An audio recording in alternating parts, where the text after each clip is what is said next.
A last-second field goal does it for the Hamilton Ticats. They are headed to the Grey Cup. Who they face, will it be the Stampeders or the Eskimos? Let's go there now. Scott Russell. Welcome to McMahon Stadium in Calgary, site of the Western Final, where the Eskimos and Stampeders go head-to-head for the 7th time in the 90s. The cherished Grey Cup. It evokes images of magic. But as Jeff Garcia knows well, the final step is the biggest to take.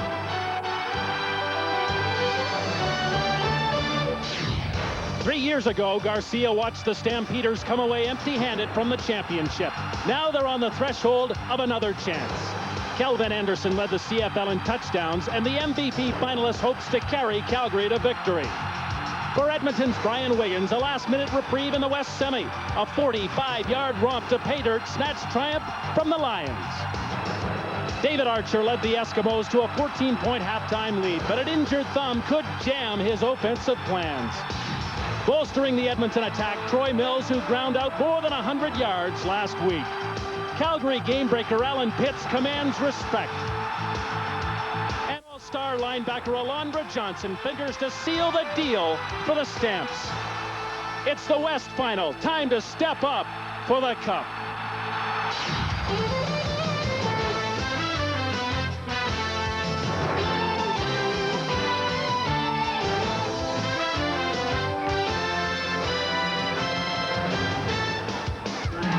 The road to the Grey Cup must by necessity go through McMahon Stadium in Calgary. Today it's the West Final. Two old rivals, the Calgary Stampeders versus the Edmonton Eskimos. Good afternoon, everyone. Welcome to McMahon and what promises to be a war in Wild Rose Country. I'm Scott Russell. This is a theme which has dominated the 90s in Canadian professional football. The Eskimos and the Stampeders on the threshold of the Grey Cup. 3 times each team this decade has walked through to the Grey Cup. Not much to choose between these two clubs. You look for an indicator. How about the regular season? The Stamps were tops in the West. They won all 3 regular season meetings between the Eskimos and Calgary, but the players will tell you that's ancient history as the postseason rages. With more on that, here are Chris Cuthbert and Chris Walby. Fellas. Thanks, Scott. Good afternoon, everybody. Chris Walby. There has been so much talk about history and mystique this week leading up to the Western Final. How much will all of that impact on the game? Let's take that mystique right now and punt it out the window because it has no bearing. This is a different game, different players, different coaches, personnel, playbook is different. These guys got to meet on the field. That'll decide who goes to Winnipeg next week. Well, 2 players that have been through all the wars in the 90s between these 2 teams could play critical roles today. Well, Henry the Gizmo Williams back in the lineup. He is the career punt return leader in the playoffs. But what that stat sheet doesn't show you is that he averages 106 yards of field position per playoff game. For the Calgary Stampeders, their great veteran leader, Alan Pitts, says he has the same feeling about this team that he did in 1992 when they won the Grey Cup. He led the CFL in touchdown receptions this season. And the man throwing the football to him, Jeff Garcia, who told me yesterday he really feels the edge Calgary has is in the slots, both Pitts and Vince Danielson, and he's anxious to get things going. Well, on the other side of the ball, David Archer coming off his 2 best games of the season, throwing for 4 touchdowns in the season finale. Last week, 13-17 before he injured his thumb. Yes, and that thumb has been frozen for today's game. He says it is sore. Danny Barrett watched him in the warm-ups and said it looked like he had plenty of zip on the ball. Yesterday, he didn't mind shaking my hand, but there was no way he was going to let you get your mitts on him. Well, that's true, but he's saving it for the big game, and we're going to expect big things from David Archer today. All right, let's go back down to the field and join Scott. Thanks very much, Chris. And Chris, you talk about the central characters in this great drama, which is the Battle of Alberta. There's no question that the headliners are the quarterbacks. Jeff Garcia of the Calgary Stampeders, 42-19 during the regular season as a starter in the CFL, but Jeff Garcia has never won in the postseason. He's 0-2, and the All-Star hopes to change that today. And how about David Archer? You talked about him. What a great story. 36 years old, David Archer out of the broadcast booth with a chance to get to his first Grey Cup. Those guys will set the scene. Mother Nature has set the weather. It is -6 degrees Celsius at McMahon Stadium. The winds are 11 kilometers an hour. There's a little bit of snow. It's cold. Perfect Western football weather. Right now, let's go back up to Chris and Chris. It is indeed made to order. There's Kay Stevenson, who brings this team into the Western Final after plenty of adversity this year. Interesting stat, Kay Stevenson has never beaten the Calgary Stampeders, a record of 0-8. Wally Buono says better chemistry on this team than he has had in quite some time, but plenty of pressure on Buono and the Stampeders this afternoon. The 1998 Western Final is underway, and this is Marvin Coleman out across the 40 to the 44-yard line. The Stampeders are the men in black today and are unbeaten wearing black uniforms, 5-0, 3-0 against their rivals from Northern Alberta.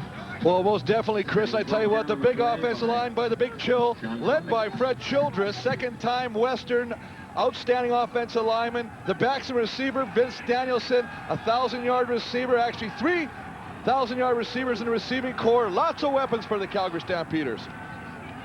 First carry, Kelvin Anderson up close to the 49-yard line, near 5 for the man who rushed for 175 yards last time out against Edmonton. Willie Pless intent on that not happening again well, today. Exactly, and it won't happen. These guys have said all week they've had dreams of this guy and stopping him, led by Leroy Blue, who's put some extra weight on. Willie Pless again leading the league in tackles with 117. Throw that out the window, he says, today's the day. Of course, Trent Brown back at the safety position right now. He's going to orchestrate what they do for the defensive backfield.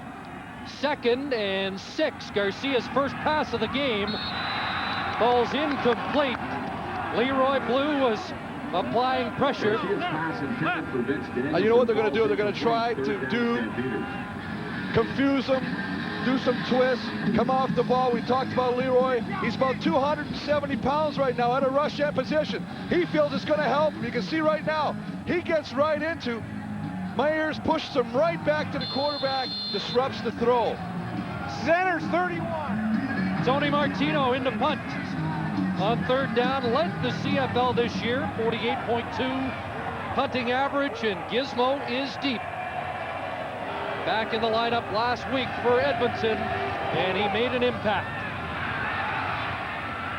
Gizmo took that one on the run, and his momentum takes him out at the 19-yard line. It's a 42-yard punt, and no return.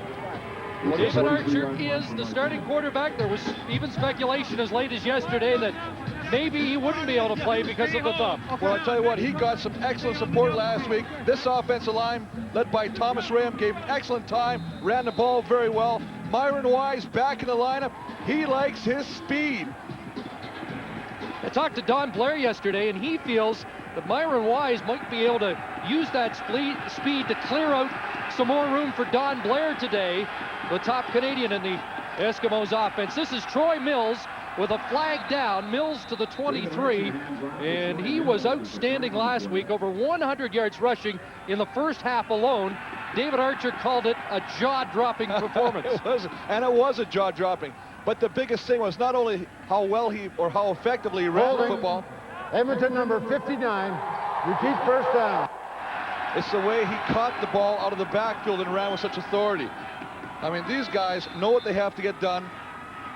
On the other side of the ball, defensive line, Shante Peoples, the Eastern Division outstanding defensive player from last year with Winnipeg at the rush end position.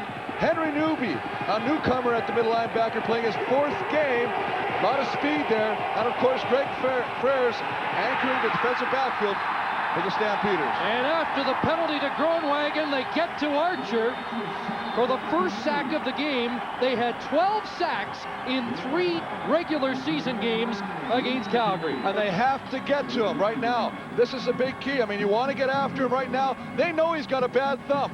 You're not intentionally going to try and do it. He's going to protect himself a little bit, but you got to get after him. You got to rattle him. And if you get a shot, take it on the thumb, baby.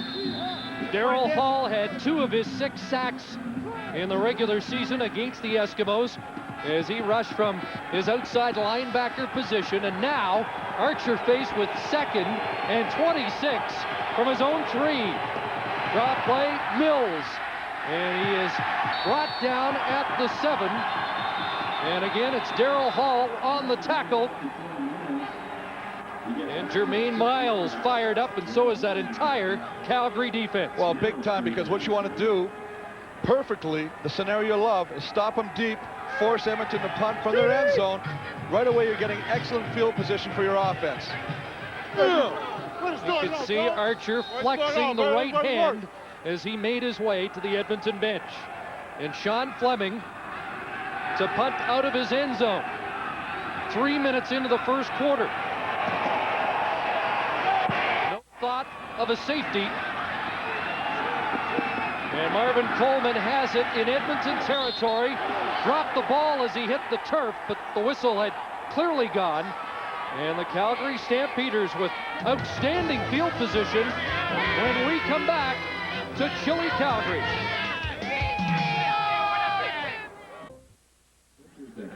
Wouldn't be the Western Final without elements being a story today. There's been an icy fog hanging over McMahon Stadium most of the day. Very light precipitation. They cleared the field a couple of times. And the kickers even compared notes prior to the game on what cleats they were wearing. Guaranteed the last civil words today between these two teams. Over the middle, Terry Vaughn, and Vaughn scrambles all the way down to the 20.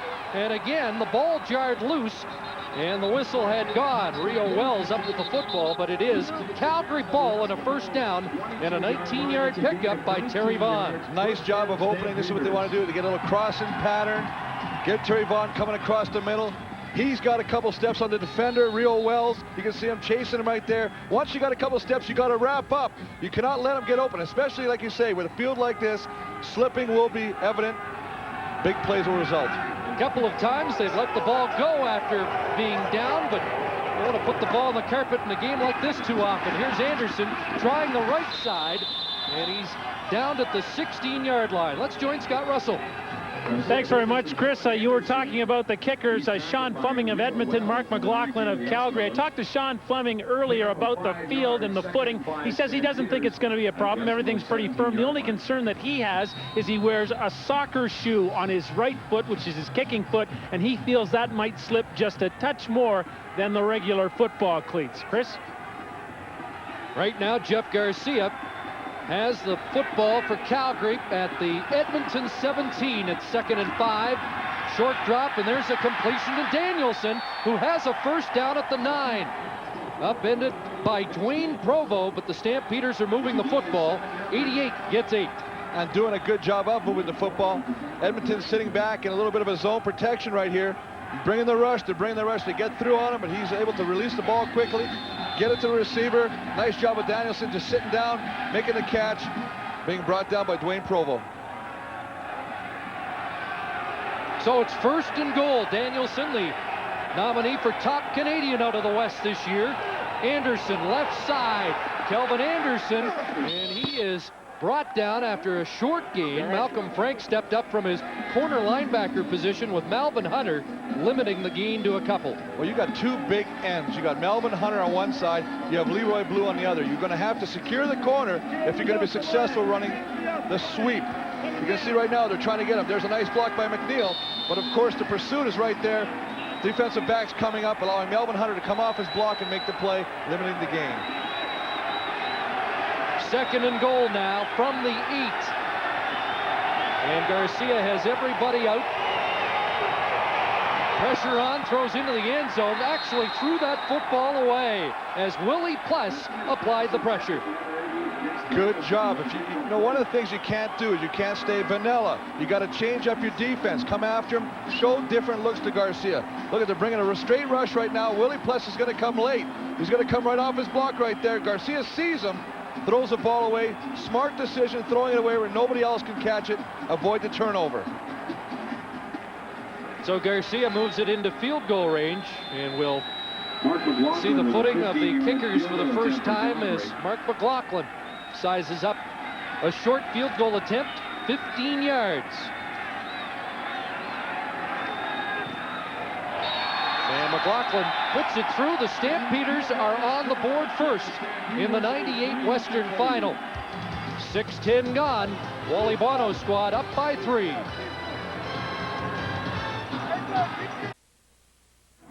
David Archer getting ready to go back on offense, and we asked him about the much talked about thumb injury. once I get in the game, I mean, when you get the ball in your hands, you're not thinking about anything but trying to get the ball to your guy and distribute the ball. So I don't foresee any problems. Now, if I whack it on somebody's head or helmet or shoulder pad or something like that, obviously I'm going to be reminded. Hopefully it won't be that big a reminder, but it may be a reminder. First time he ever injured the thumb was against Calgary back in 1994. Passing incomplete for Marcus Dowdell there. He might have to get used to the fact that the thumb has been frozen. They froze the thumb earlier today at the base of that injury. Well, you know, we watched him throw in the warm-ups, Chris, and I thought he threw the ball very effectively. But as you say, he's got a localized painkiller on the thumb joint right now. That will wear off, and it will be added to if he takes some shots on it. So it'll be interesting to see how he progresses as the game goes on. 2nd and 10 from the 35. Here comes the Stamps rush, and Archer got it away incomplete. Closest man to the ball was Darryl Hall. Well, they're going to have to do something to mix it up to take away some of the rush from the Calgary Stampeders right now. Whether that means getting Mills involved in a screen, but you can see right here, they're coming with everybody. They got 6 guys coming right now. A lot of pressure coming. They're getting to him. They're disrupting his rhythm, not allowing him to get any kind of a momentum going on sync with his receivers. Clear. Mix it up right now. That's what he's got to do. Get the screen Keep the hands involved. in now. Keep those hands in. Get the draw plate involved. Get Troy Mills involved. Alondra Johnson blitzing on that last play for Calgary. Sean Fleming back in to punt. Off the side of his foot, the short punt. And again, in this game of field position, Calgary is dominating early. Aldi Henry came hard on Sean Fleming and forced him to kick that away off the side of his foot. Just a 21-yard punt by Fleming. And these are things that will kill you because, as I say, field position is very, very important in a big game like this right now. Twice, Calgary is starting with excellent field position. Jeff Garcia in his 3rd playoff start. He has not finished the last 2. Last year, knocked out of the box early by the Saskatchewan Roughriders with a knee injury. Here's Anderson right side and wrapped up by Melvin Hunter. Driven back with the help of Benny Goods. What a year for Melvin Hunter, not only the top defensive player in Edmonton, but the outstanding player with the Edmonton Eskimos. And I mean, that just shows you what kind of year Melvin's had. I mean, he just does everything. He is a leader on special teams. He's a leader on the defensive line. And he's a leader in probably the most important thing, the locker room. This is a veteran Eskimo defense. Hunter 7 years, Goods 9 years, Blue 10 years, Willie Pless in his 13th year. It's 2nd and 7. Good protection, and Garcia finds Terry Vaughn for the 2nd time today. And Vaughn, hard man to bring down. Terry Vaughn, one of 4 receivers for the Calgary Stampeders in the top 14 in the league. Well, they have 3,000-yard receivers, but I tell you what, Edmonton is bringing Willie Pless. That's a great thing to do, but you can't do it every time because when you're bringing your middle linebacker through, somebody is going to be open in the middle, and Garcia recognizes that right now, and he's just doing the crossing routes, and he's found Vaughn twice open in the middle. First down, Stampeders. Garcia play action, and again across the middle, and Alan Pitts brings it in. A terrific catch by the 9-year veteran. The all-time CFL leading touchdown man, Alan Pitts, with another big playoff catch. Well, we talked about, I mean, the weapons are unbelievable here. You know, you got Javon, you've got Moore, you've got Danielson. Look at Alan Pitts. He just runs cross field like this, wide open, gets a step on everybody, stretches. And the thing you got to like about this guy, not only does he make just great catches look simple, but he stretches out and he gives everything. They thought his career was over. This guy's rebounded with a flourish. 55th catch in playoff action for Pitts, a 24-yard gain, and now Anderson swinging out of the backfield down to the 10-yard line. But you see what Calgary's doing. They're mixing it up. They're doing crossing patterns. They're giving the ball. They've ran sweeps. They're utilizing their whole playbook. You've got to do that to keep a defense off balance, and that's what they're doing right now. Edmonton should be watching this and taking some notes and changing up what they're doing when they get the football. Anderson, a great double threat this year, over 1,300 yards rushing, but close to 600 yards receiving as well. And the Stampeders anxious to erase any negative doubts early. But a big play by Robert Brown, surging across the line of scrimmage and stopping Anderson for a loss. Well, like I said before, what they're doing is they're getting good penetration on the run plays. Now they got to do that on the pass. They got to get some pressure. They've got to change it. We know that Edmonton likes to blitz, bring the halfback sometimes. I think you got to do something to disrupt Garcia. Right now he's finding too much success going downfield with the receivers on the crossing routes, either with Vaughn or Pitts, and Danielson's caught a ball as well. You got to do something to knock him off his rhythm. That big play by Brown forces 3rd and 5. And McLaughlin on for the second time. The holder is Dave Dickinson, the backup quarterback, just coming back from a broken wrist. And Mark McLaughlin puts it through. And the Stampeders double their lead to 6-0. 4:50 to go, first quarter.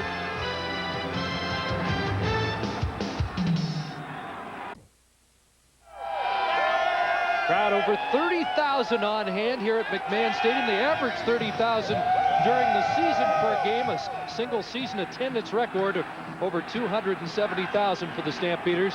There's the hero from a week ago, Brian Wiggins, with those 2 touchdown catches in the final 5 minutes against the BC Lions. Archer to throw, and he overthrows Don Blair, the intended receiver, and William Hampton with the shot on Blair after the ball sailed by. But they ran the play action. They talked about the fact that they were going to get some speed with Dowdell in the lineup. Myron Wise is going to take him deep, open up the in pattern. That's what Donnie Blair likes. He's coming across on the in pattern. Unfortunately, David Archer throws a little high, but that's what they do want to do to get some success against the secondary of Calgary.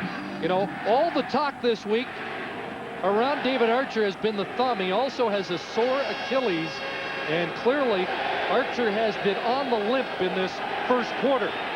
2nd and 10, and Archer delivers the football incomplete. The ball jarred out of the hands of Don Blair, the former University of Calgary Dinosaur star, who never has had a great game here in the CFL at McMahon and is anxious to atone today. Well, I'll tell you what, he just ran the same pattern he did the play before, but he ran it from the other side. He's going to come from the top of your screen. They got great protection right now. You got 5 guys blocking 3. You better have good protection.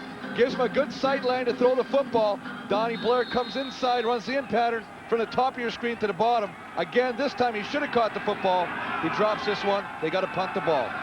3 consecutive 2-and-outs for the Edmonton offense. Fleming to punt. And once again, great pressure and a short punt. Terry Vaughn up across midfield. And Jeff Garcia has been handed terrific field position in this first quarter. He's got a couple of field goals, but...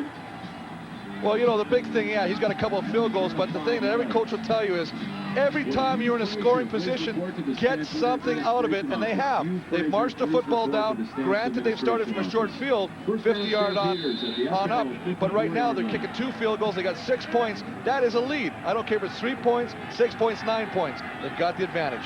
29-yard punt by Fleming. And the wind does not appear to be a factor here at McMahon. Garcia, a couple of fakes and wide open.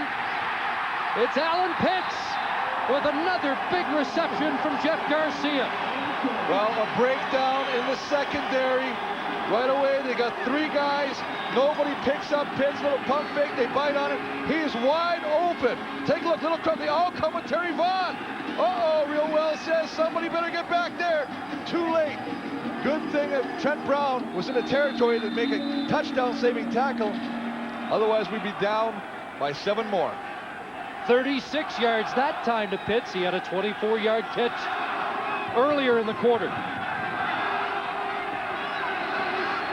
First down from the Eskimo 18 over the middle, and it's Terry Vaughn at the 11, 7 more in front of Malcolm Frank. And he's just running this to perfection right now. I mean, Garcia is in a zone right now. He is on the ball with the money, right where the ball should be. None of the receivers are having to stop. They're catching the ball in flight. Now, I know you like the lead, but I think when you get this deep 3 straight times, you've got to put it into the end zone. This is a team haunted by squandered leads in the Western Finals past. 2nd and 4. Garcia over the middle and a drop ball. Terry Vaughn had a touchdown and couldn't squeeze the football. Well, we talked about Toronto running the pick play and running the crossing patterns. Right now, these Stampeders are running a textbook on it right now. They're causing confusion. The receivers from the wide out position are becoming wide open. Take a look at this. This is almost too easy. Right in his hands, should have been a touchdown, but the point you got to make here is he is wide open. They better correct the secondary situation, either start getting a better bump on him or change the coverage, or it's going to be a long afternoon. Usually sure-handed Terry Vaughn replaying that drop ball. And McLaughlin, a couple of short field goals. Will try another from inside the 20. And he is 3 for 3.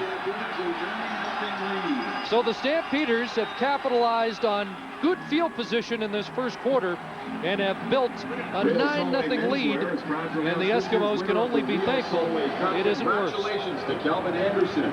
Rio Soloway will outfit Kelvin in a new Hardy Navy suit. We'll make a $1,000 donation to the Calgary Children's Foundation in Kelvin's name. Congratulations. Look at the drop ball as that one went off the face mask, Vaughn. Well, but the big thing we talked about, wide open and the coverage. I don't want to say that Calgary's got better footing out here because they all got to play on the same field, but right now it looks like they have an advantage, and there always is that saying that the receiver knows where he's going, so he should have the advantage, but they're going to have to do something to allow him not to come out so free. David Archer starts again from the 35. Troy Mills runs through a couple of would-be tacklers, and there's the initial first down of the game for the Edmonton Eskimos. Troy Mills with an 11-yard gain. And get these big boys in front. Get the big hoggies involved. This is what you want to do. Get them off the line of scrimmage. Start doing a little headbutting in there. Let Troy Mills, what he does best, run the football. Give him some breathing room right now. You got to mix it up. Either run the ball and suck the linebackers up or throw it deep and make them drop. Mills with 176 yards from scrimmage last week against BC. And Myron Wise on the reverse, and it didn't fool Darryl Hall. That's disciplined football by Darryl Hall. Staying in his proper rush lanes. Don't get sucked in with the influence that the ball is going to the opposite side of the field. You can see it's fake. They're faking to Troy Mills. They're going to give it to him, but he's just coming down, and he's not even really looking for Myron Wise. His job is to make sure that David Archer does not outflank him. Good job by Darryl Hall on that play. 6-year Calgary Stampeder, 3 years with the Denver Broncos in the NFL, and now second and 15 for Archer. And he swings it up to C.J. Williams out of the backfield. Williams is in this week in place of the injured Tony Burse, and he'll be short of the first down. You know, you wonder about the advantage they might have in that fact that C.J. has only played one game against Calgary. He hasn't been used as a running back, more of a blocking back, but he can run the ball effectively, and maybe they should start using him in the backfield a little bit, take some of the heat off Troy Mills, give him another option. Use everything you have. This is a do-or-die situation, this game. Use your whole playbook. Don't save it for training camp.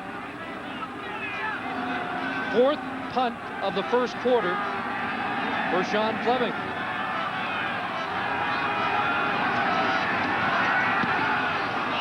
And once again, not a vintage Fleming punt, but he does get a good Eskimo bounce, and Marvin Coleman gets the no yards penalty as a couple of Eskimos were running through that restraining area. Well, Donnie Wilson ran right by him, and I was wondering why he wasn't stopping to break down and give him the 5 yards. He just kept going, and right away you've created a 15-yard penalty, and you're giving a more field position to the Calgary Stampeders. With the bounce, it turned out to be a 47-yard punt. No yard. Edmonton number 50. First down. Well, they called Jim Cooper on it, but I know there was a couple guys in the vicinity of that, and you're always taught, play the football, but always give the 5 yards, and if the ball's bouncing back, get out of there. They made no attempt on that play, and they gave it more field position to the Stampeders. Well, this stat tells you about the first quarter. Yards on first down, Calgary 108, Edmonton -10. Anderson straight up the middle to the 25 and has 3 yards on the final play of the first quarter. It was dominated by the hometown Calgary Stampeders. And after 15 minutes, it's the Stamps with a 9-point lead.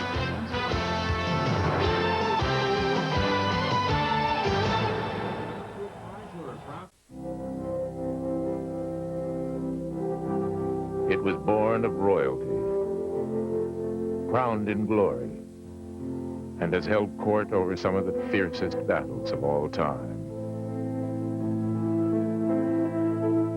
It has witnessed moments of greatness, noble men of courage undaunted in their quest for victory. It is a living testament to the spirit of our game. It's the 11th consecutive year that the Western Final has been in Alberta.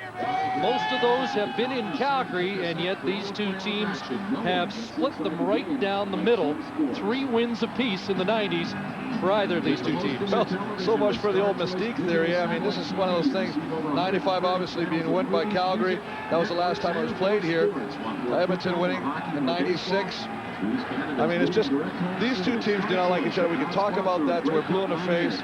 But right now, you got to get some emotion going on the Edmonton side. They need a big play. They need to get something to spark them right now. They're almost so psyched up that they're making mistakes mentally.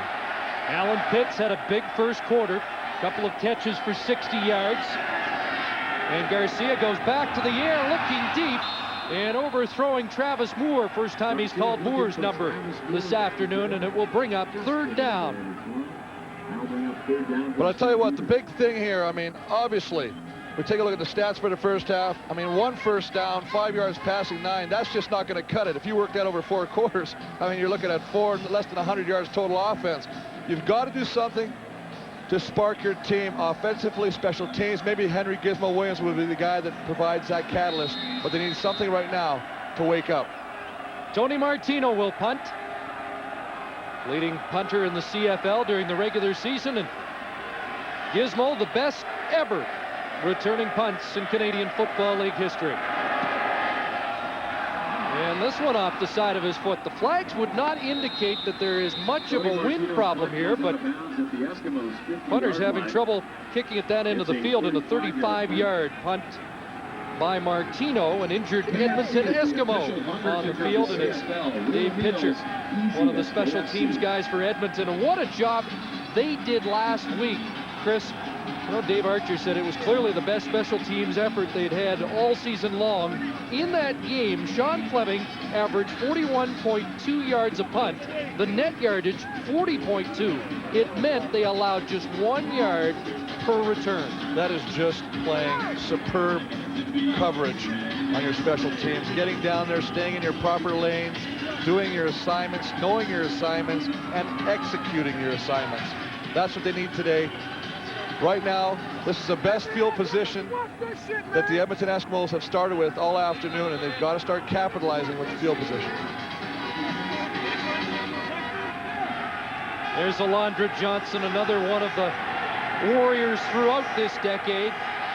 The great Calgary linebacker. Great field position for the Eskimos for the first time. And Troy Mills, tough guy to bring down, but a wave of black and red finally wrestles him down after a pickup of 4. Well, I think this is good. This is a big thing. I mean, you get the ball and you get the linebackers come up, then you can open up the passing game. But right now, we've got a lot of balls being dropped by the receivers right now. Donnie Blair with a couple in routes, dropping the ball. These guys have got to start catching the football. Of course, the biggest drop of the first quarter. There you go. Terry Vaughn with a sure touchdown. Aldi Henry comes in as an extra DB on 2nd and 6. Archer over the middle, and Myron Wise unable to bring it in. They're wrestling for the football down there. Well, this is going to be very frustrating. David Archer's hitting the guys now. He's on the flow. I know Myron Wise hasn't played since September. He's anxious to get back in there and maybe a little bit too excited, but he's got to start coming. This ball's thrown perfectly. Keep running. Don't stop your route. Don't anticipate where the ball is going to be. Go to where the ball is. If he kept running, the ball would have been in his hands, but he's got to come down with the catch to keep some kind of drive alive for the Edmonton Eskimos. Maybe a little rush showing there. He hasn't played since September the 26th and only played 5 games during the regular season.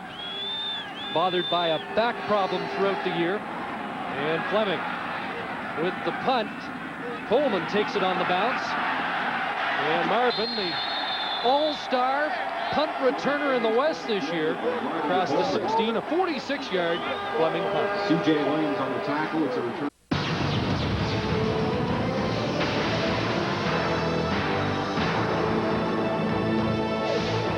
CFL on CBC. Brought to you by TELUS. Basic human communication.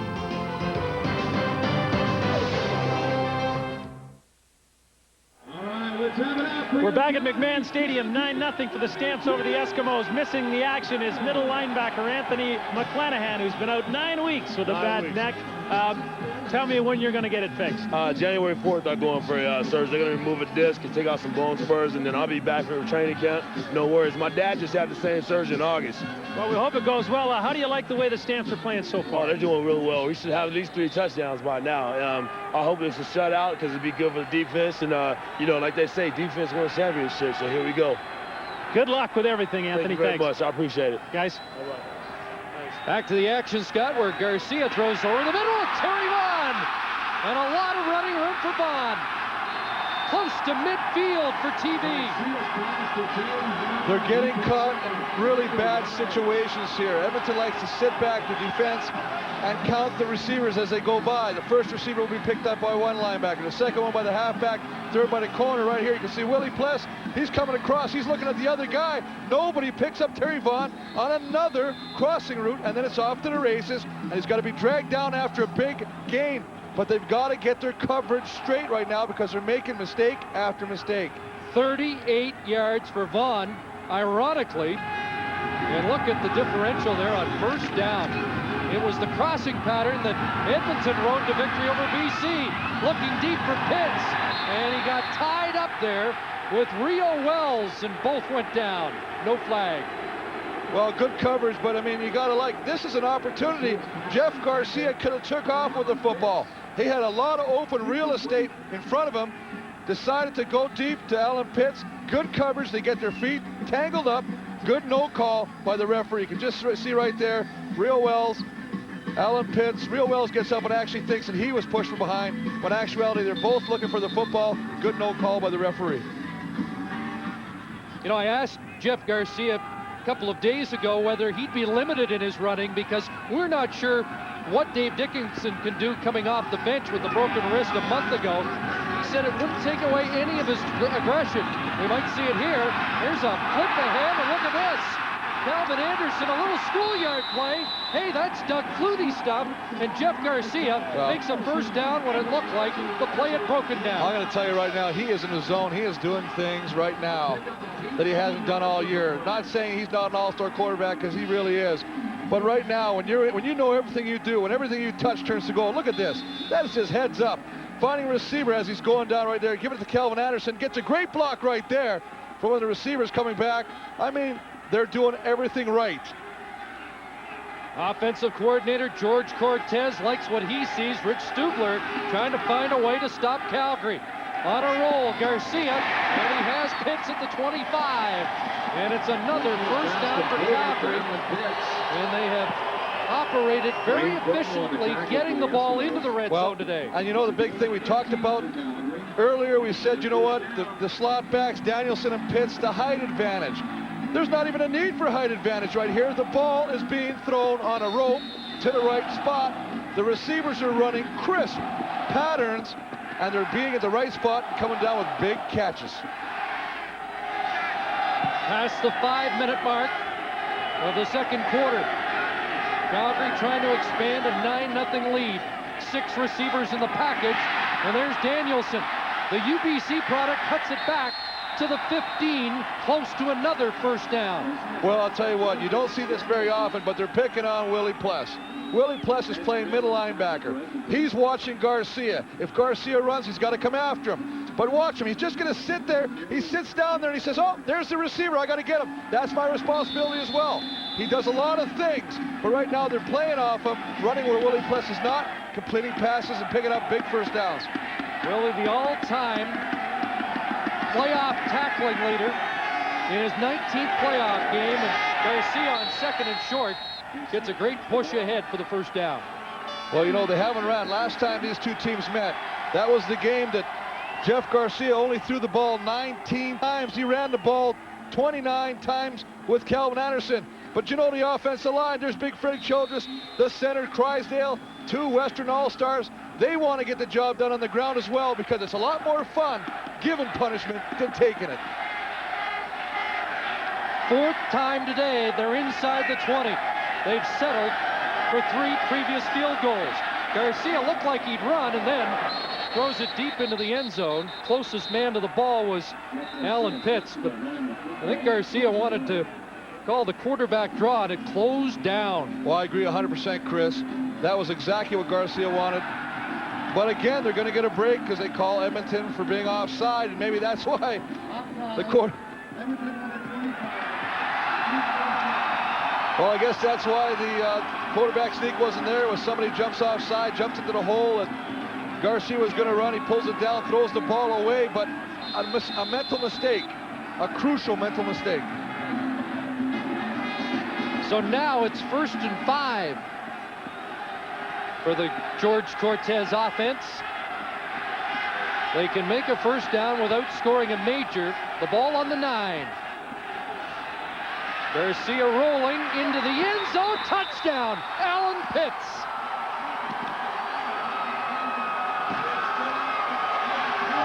Well, I'll tell you what, Chris. Right here, Edmonton gambles that Calgary is going to run the football. They bring in an extra defensive lineman. McCready comes in. They line up 5 defensive linemen, hoping to get some pressure on him. They don't. As a result, he gets one-on-one coverage. Alan Pitts takes it to the corner, wide open. Nice throw, nice catch. Another touchdown for the Stampeders, who are quickly racking up the yardage and the points.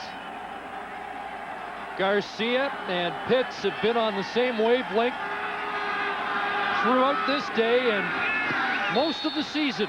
McLaughlin adds the extra point. And Calgary has exploded here to an early 16-point lead.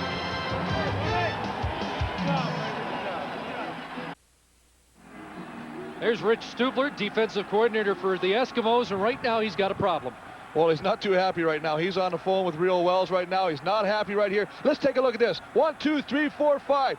Edmonton takes a gamble by bringing an extra defensive lineman. Benny Goods is lined up right there. They got to get some pressure. They play the run. They don't play the pass. One-on-one coverage. Pitts takes advantage. Touchdown. Gizmo Williams on the kickoff return, and now the onus switches to the Edmonton offense that has not been able to move the football in this first half, while keep praying for me. Alan Pitts has just capped the first touchdown drive of the day for Calgary. You know, and we're wondering if we're going to see Calvin Anderson carry the football. They don't have to. They're throwing the ball so effectively right now until Edmonton decides how to cover the crossing routes, and when they get one-on-one coverage, cover Alan Pitts. They don't got to worry about Calvin Anderson. Dave Archer's Eskimos have scored over 40 points in their last 2 weeks. He needs some of that offense right now. Archer hit when he delivered the ball, and it was nearly picked off by Alondra Johnson. Well, Jermaine Miles comes in with the heavy-duty pressure. Here's a guy who has 5 sacks on the whole year, but he's got 3 against Edmonton. He loves to play these guys. You can see him up at the top right now, fights a cut block. Watch this, right on the throwing hand, and he's got, you know what, I tell you what, he's going for the thumb as well. I mean, watch this as he cocks his hand. Here he's going to go back to try to throw the football. Look, he's got the hand. Don't let it go. If you get a chance to grab the thumb, grab it. I'm not saying they're told to do that, Chris, but I tell you what, if they can, they will. Calgary Stampeders just called timeout. Timeout, Calgary. Somebody in that defensive alignment didn't like what they saw, and with 8:17 to go in the second quarter, you know, a couple of series ago there seemed to be a little confusion. A couple of Stampeders left the field just prior to the snap of the ball, and I think they didn't have a full complement on the field. Not sure what the problem was there, but they didn't want to take any chances. Well, a lot of times it depends on the defensive coverage. If they're going with a nickel back or an extra defensive back, they'll bring one in. Sometimes he thinks he's going in a certain down situation. They haven't called it. All of a sudden he realizes in the huddle there's 13 guys. He's got to get his behind off the field. Good call by Calgary, taking a timeout, not making a mental mistake. There's Alondra Johnson, top defensive player in the West this year. He's been to 3 Grey Cups and an All-Canadian in '95. 2nd and 10, Archer and the Eskimos. And Archer has Dowdell in front of Marvin Coleman. And it's a first down for Edmonton, and they needed that. Well, they brought a blitz. Jackie Kellogg comes off the corner. David Archer sits back there. You can see Kellogg trying to jump in front of him. Nice delivery, nice throw. Dowdell with the back to the defender where only he can catch the football. Nice job. More importantly, they move the football out of their end and hopefully create some drive. You project his numbers over a whole year, and they total out to over 1,400 yards for Dowdell. Now Archer in trouble again, almost picked off, in and out of the hands of Henry Newby, the middle linebacker. It would have been a tough catch, but Archer continues to get a lot of heat. Well, you know what? One of the things that I found interesting is to see the pressure. Jermaine Miles with the inside move on Rayam. There's Steve Anderson coming from the inside. He's putting pressure on.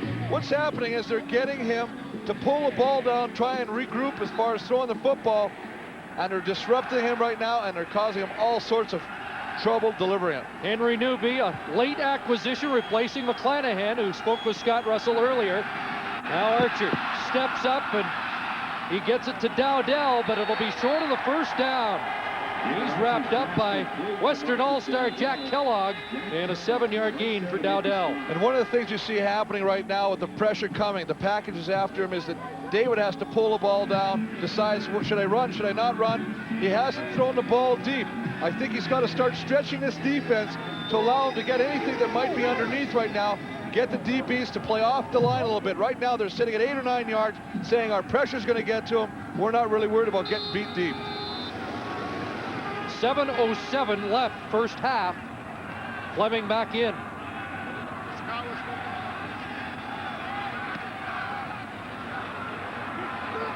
Good punt, and Terry Vaughn lets it bounce into the end zone.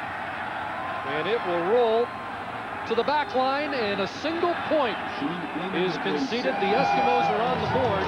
It's a 76-yard single by Sean Fleming.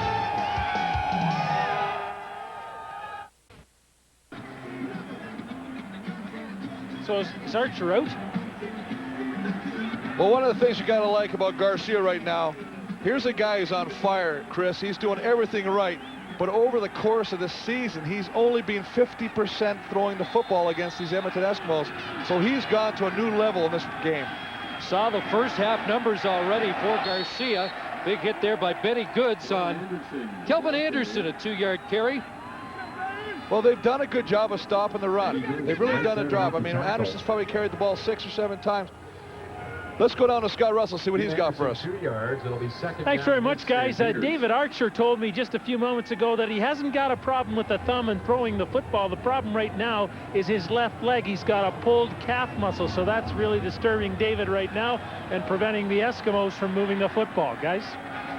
Well, he was concerned about the Achilles coming in, and obviously it's taken its toll. There is a flag down as Anderson, with that swing pass out of the backfield, is across the 45. It would be a Calgary first down, pending the penalty marker.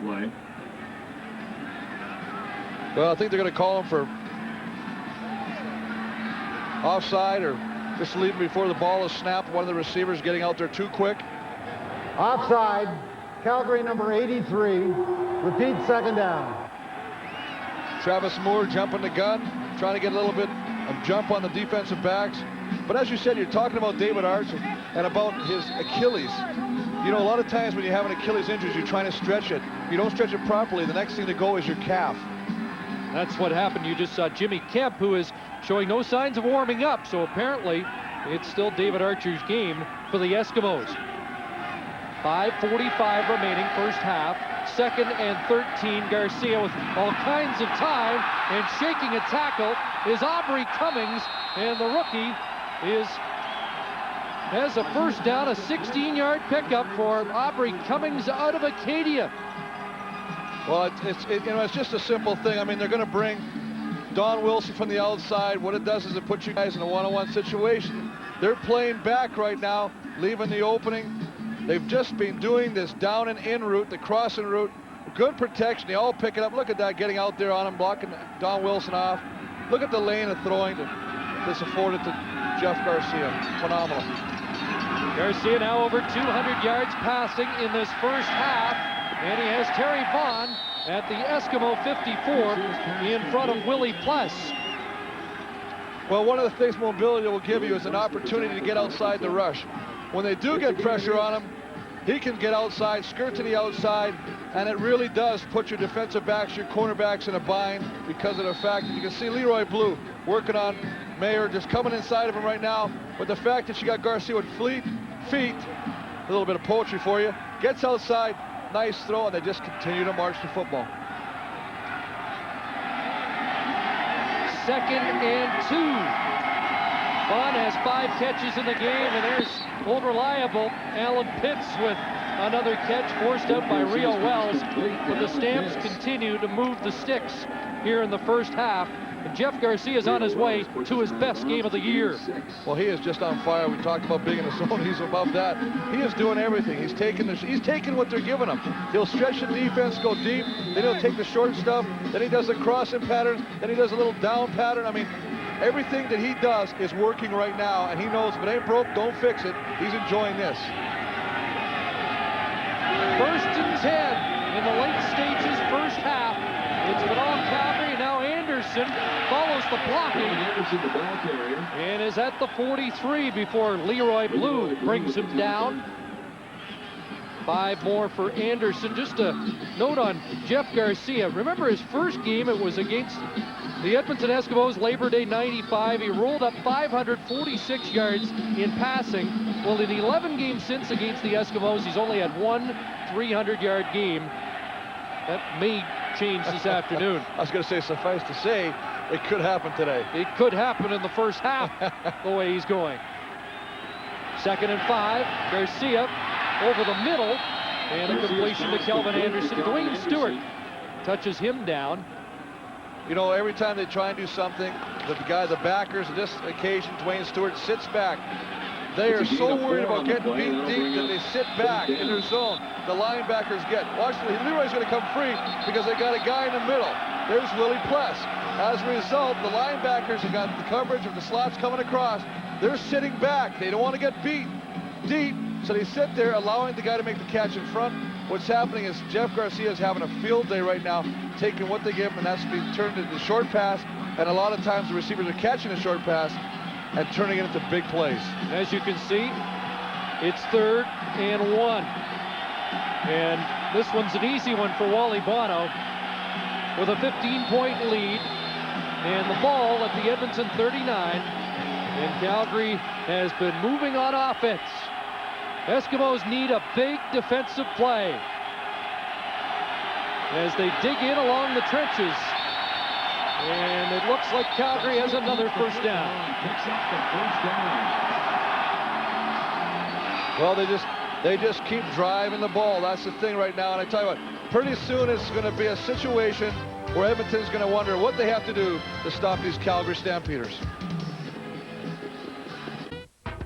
I believe that Your Health is a segment that can truly empower the viewer through information on new breakthroughs in therapy, new drugs that have been introduced. Your Health on the CBC Edmonton News. Calgary Stampeders have the Edmonton Eskimos on the edge of the cliff right now and are trying desperately to push them over. Look at the production on first down. That is unbelievable. 200 to -6, and we're almost finished the first half of football. First down for Garcia. Faked once, twice, and now over the middle, incomplete. Closest guy to the ball was Travis Moore. Well, they're really pushing. I mean, they're throwing the ball so effectively. And Jeff Garcia, they don't understand how strong this guy is. He's in the grasp of the defender and still has the strength to throw the football. But let's talk about the big hoggies up front. These are some big boys, 300 pounds plus. Look at Freddie Childress with the forearm on Willie Pless. I mean, you're going to see big 68 right there. Look at that. The rule is you got nobody in your front, go to the next level. Freddie just demonstrated that to perfection. That's Highway 68 in Calgary. 2nd and 10. Blitzing, and Garcia gets it away downfield, and this one's picked off. Malcolm Frank for the Eskimos with the interception. And Frank is up across the 35-yard line, and Edmonton needed that kind of play defensively, and a 30-yard return for Malcolm Frank. Well, they needed that kind of play defensively just to eliminate any opportunities for Calgary to put more points on the board. This is one of the few times Jeff tries to throw the football away when he's under pressure. He throws it deep, hoping to get one of his receivers to run underneath it. One of the receivers falls down. Malcolm Frank sitting back there playing safety. Nice job of just playing back catcher, catches the football, runs it back. Good field position for the Edmonton Eskimos, but they've got to take advantage of this. Well, there's 2:28 to go. If the Eskimos could get points on the board here in the dying stages of the first half, they could actually feel pretty good about what transpired in the opening 30 minutes, at least have a more positive feeling. There's Don Blair with a catch. And a gain of 8 for the University of Calgary product. Well, you can see Donnie Blair just kind of loafing it a little bit right now, finding the soft spot, just sitting, waiting for the football. Comes back, ball's just a little bit low, has to come up, otherwise he can turn it up a little farther and get the first down. Blair 6th in the CFL in receiving during the regular season with 1,091 yards, 2nd and 2. Mills, first down. And he gets to the 50-yard line, driving for 6. Troy Mills. Henry Newby, well, I'll tell you, he's just coming at halftime. We'll have Mike Clemens and Danny Barrett with their first half talk, what they thought they saw. And of course, we'll be there. Chris and Chris, that must be us, eh? Did you notice Pinball started strong with the clipboard, so we had to get Danny Barrett equipped with a clipboard of his own. There he is. Hey, Michael. Looking forward to hearing from those two great guys at halftime. And have you ever seen Pinball not smiling? That could be a trivia question.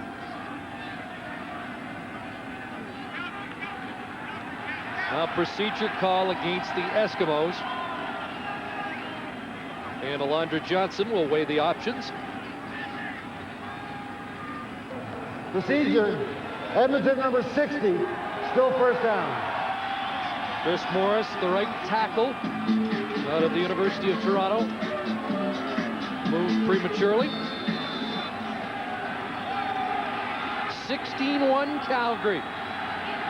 And the edge in play far more lopsided than that. Archer looking downfield, man open, and the ball nearly picked off as Daryl Hall closed in a hurry, covering C.J. Williams. Well, a nice job of getting C.J. on the linebacker. Unfortunately, it is, as you say, Daryl Hall, who runs as well as any defensive back. He's got to step on him early. David's going to just sit back here. Now, he knows where he wants to go. He's got the one-on-one he wants, but the ball is a little underthrown, and this is where you wonder, Chris, how the thumb has affected his deep ball. And Hall almost turned it into an interception. He was really the first defensive halfback that was moved up to a linebacker position in the early 90s in the CFL. Archer over the middle, Williams across midfield. Alondra Johnson wraps him up short of a first down. They get it to the Calgary 54, but David Archer and company 4 yards short of the first down. But at least they found a little success. They didn't get any points out of it, unfortunately, but they found something they can work with. Right there, they were doing the same thing that Calgary's had so much success with, was just the underneath route. That time they just bring C.J. Williams underneath the linebackers, makes a nice catch. Unfortunately, doesn't get a first down, but they get positive yards. Marvin Coleman back, second in punt returns this year to Eric Blunt, who had that brilliant season in Winnipeg. End over end punt, and will kick out of bounds at the 11-yard line with 1:16 remaining in the first half.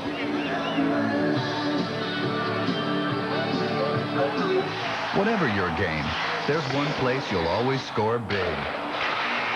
Canadian Tire, still the right place to do it. All week, everybody's been bringing up all the losses. You know, in a 3-year time span when the Calgary Stampeders went 15-3, 15-3, 15-3, twice they didn't even get to the Grey Cup in those seasons, and in '95 they went to the Grey Cup and lost. But Wally Buona's taken all the negative talk this week and said, we've never had better chemistry and we've never been more confident, and it's shown in this first half. Well, if you hit a nail on the head with that chemistry, everybody talks about teams that have talent. You can have great talent, but have a really unhappy locker room. They have a very happy locker room. I talked to Pat Clayton yesterday, the athletic therapist at the football club. He says he hasn't seen guys have so much fun before practice than he has in a number of years. A lot of times before, they had great records, but what they did, they never showed up till 5 minutes before they had the practice. Now they're coming in early. They're going on the bikes, they're lifting weights, they're eating their burger, they're playing illegal contact on an eligible receiver. Edmonton number 25, decline, first down. That's Don Wilson called on the illegal contact, but Alan Pitts has a 13-yard catch, and he's over 100 yards in this first half. His 6th catch and 102 yards for Pitts. A first down for the Stamps. Kelvin Anderson tries the right side, nothing doing. Benny Goods, Rio Wells moved up from his defensive back position to put the stop on Anderson. Well, I think he also saw a nice stat that just came on the screen there. 19 minutes of time possession to 9 for Edmonton. You can't keep your defense on the field that long right now and hope to be productive. Your offense has got to start picking up some of the slack. Loss of 2 for Anderson. It's 2nd and 12. 44 seconds remaining in this first half. Garcia calls his own number, and he'll be stopped up short. Chris, that looked like a case of Jeff Garcia just not wanting to put the ball in the air in the final minute of what's been a great first half. Hey, you know what? You're exactly right, Chris. He's making the right decisions. We talked about the time he was almost tackled, flipped an underhand pass. Doug Flutie made a nice completion. Right here, rather than throw it up for grabs, maybe make a crucial mistake, get some points to Edmonton, he decides to try and get anything positive. Unfortunately, he stopped, but he says, you know what? Our defense has been playing so well. Hey, I don't care. Kick it away, Tony. Looks like this turf in the late stages of the first half getting a little slick with more precipitation falling. They will clear the field again at halftime. Gizmo trying to get his team in better field position with what will be less than a half minute to go for David Archer.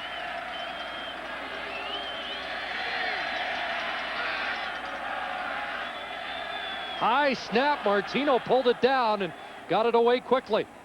Here's the Gizmo from his 44. Gizmo trying to get outside, but Aldi Henry won't let it happen. Great special teams play by Aldi Henry, who's excelled all season long in that department, leading the Stamps with 19 special teams tackles. Well, you're right. The second-year guy has just done it right there. He just allows the rest of the team to come up and converge. And what I mean by that is look at him stay on the outside. The Giz wants that corner. He's not allowing him to get the corner, forces him to try and come back in. This is a big play by Tony Martino, and the fact that the ball is, remember, it's slick out there right now. Not only the field, but the football. Nice job of catching it and getting it away. 21 seconds left for Archer in the first half. Over the middle, here's Marcus Dowdell. He'll try and get outside to the sidelines, or will he? Marvin Coleman won't let him get out. 12 seconds left. You know what? We talked about the fact that the underneath patterns are open, but you can't run underneath patterns if you're only going to pick up 1 or 2 yards. Stretch this defense. Make these linebackers, these converted defensive backs, get some distance back there so you can do some things underneath. More than 2-yard routes. That's the only way you're going to see yourself in the end zone right now. This is not doing anything for him. It just puts him in second and long position. Like Dowdell may have been poked in the eye as he went by one of the would-be tacklers. And he remains down with 12 seconds to go in this first half. We'll take a timeout here at McMahon.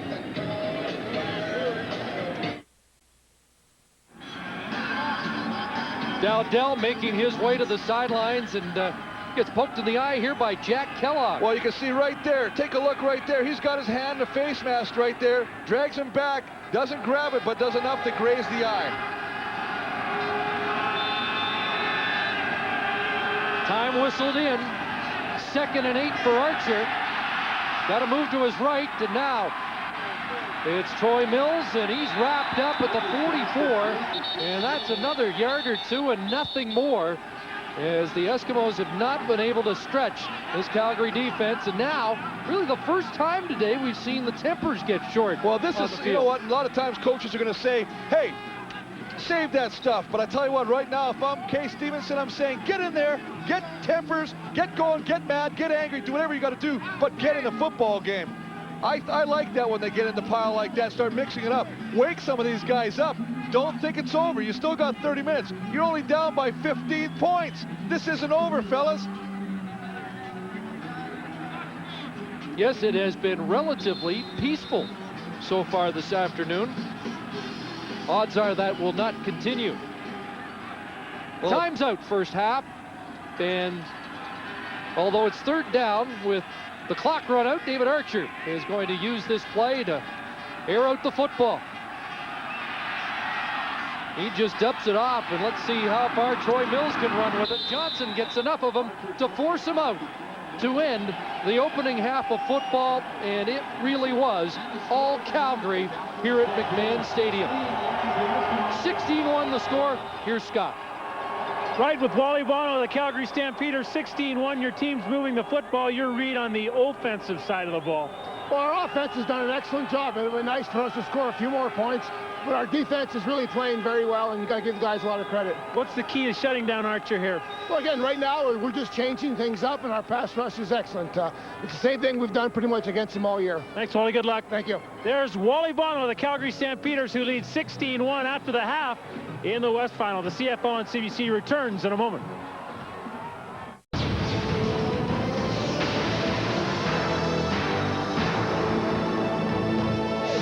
The CFL on CBC. Brought to you by TELUS. Basic human communication.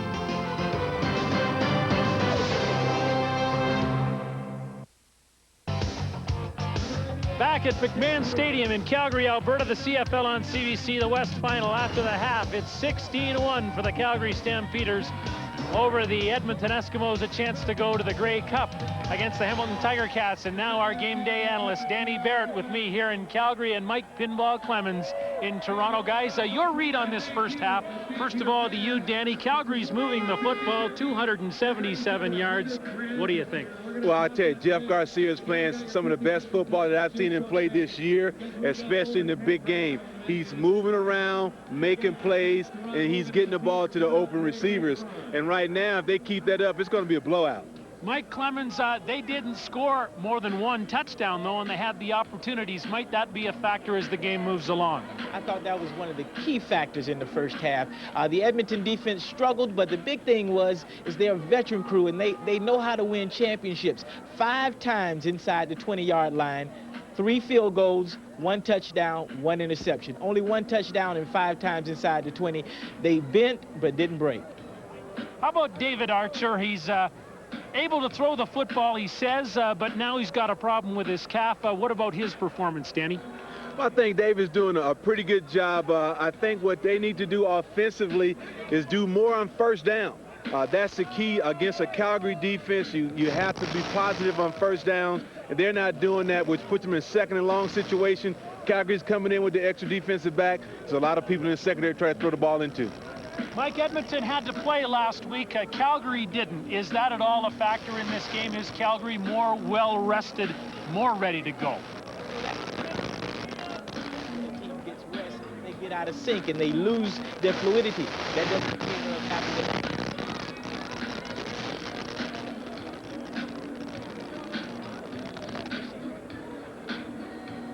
Pitts never seems to tire. He's amazing, just keeps getting better.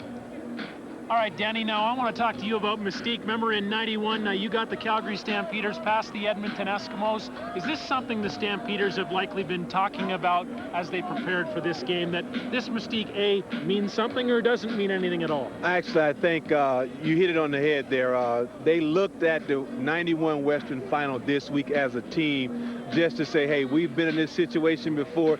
This is what it's going to take to get the job done. Forget the Edmonton mystique. We have our own mystique, and these guys are playing like it today. Hey, fellas, talk about mystique. What a great kick to win it by Paul Osbaldiston in the Eastern Final at Ivor Wynne Stadium in Hamilton. Here's a look at it. Not much time left. the Ticats right through the uprights, and they go on to win this one 22-20. Mike, what did you think about this one and how it finished?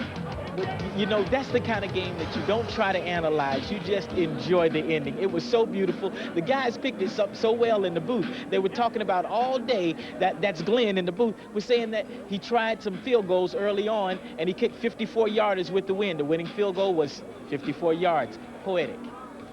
Ron Lancaster's going back to the Grey Cup, Danny, and the Hamilton Tiger Cats got by a tough game with the Montreal Alouettes. What did you think of the whole affair? Well, exactly like Mike said, it was a fantastic finish. No one could leave their seats, and, you know, I felt that Tracy scored too quick. With McManus on the football field with 20 seconds, and they got good field position after the kickoff. Hey, line it up.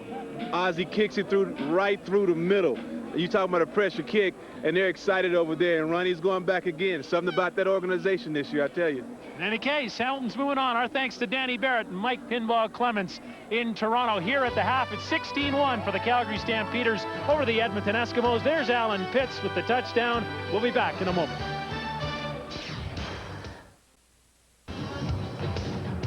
At the half at McMahon Stadium, it's all Stampeders so far, 16-1 after 30 minutes of football in the Western Final. But remember, earlier today we saw a game go right down to the final field goal, 54-yarder by Paul Osbaldiston. Hamilton seemed to have that game in control at the half. Do you think Edmonton can rally like Montreal did? I'll tell you what, the first thing you got to do is go in halftime and say, forget that first half. Let's come out strong in the second. Do what we have to do. Do what got us here in the first place. Let's make things click on offense, and that's what they really got to do. They got to get on track. They're really fighting the football. And on the other side of the football, Calgary really did move the football at will in the first half. It should have been more than 16 points. Well, it could have been, you know, they kicked 3 field goals, but they were all in the red zone. It could be very ugly right now. But the fact is, Jeff Garcia is just on fire right now. I mean, here's his presence of mind. He's going to drop back. He's been throwing the ball all over the place, recognizes the pressure, comes up. Now look at this. This is Doug Flutie era right here. Underhand ball to Calvin Anderson, turns what could be a negative thing into a positive thing, and that's what he's done time and time again. Just having an exceptional first half. Well, Garcia told us earlier that he thought one of the real keys for him today was his edge at slot back, and boy, has he exploited that with Alan Pitts today. I tell you what, we talked about the height. The height thing hasn't even come into play right now. And you got to talk about this defense. We're talking about the offense, but look at this. They are all over David Archer. They're in his field of vision, and they're going after him. Jermaine Miles in that play, grabbing the hand, little added pressure, throwing him to the ground. They are really doing a job today. We know David Archer's hand's sore, so is his leg. Do we see Jimmy Kemp? He was the hero off the bench last week. I think you got to start with David Archer, see what he does, give him about a half a quarter. If he doesn't do it, then you might want to put Jimmy Kemp in there and do something to kickstart this team. Eskimos need a kickstart right now. They've got a long way to go, down by 15 as we get set for the second half of the Western Final. Jeff Garcia heating up on the sidelines, getting ready for the second half of the Western Final. Red hot in the first half. David Archer looks like he is ready to continue as the Eskimos quarterback, and there are the numbers in the first half, and that really tells the story.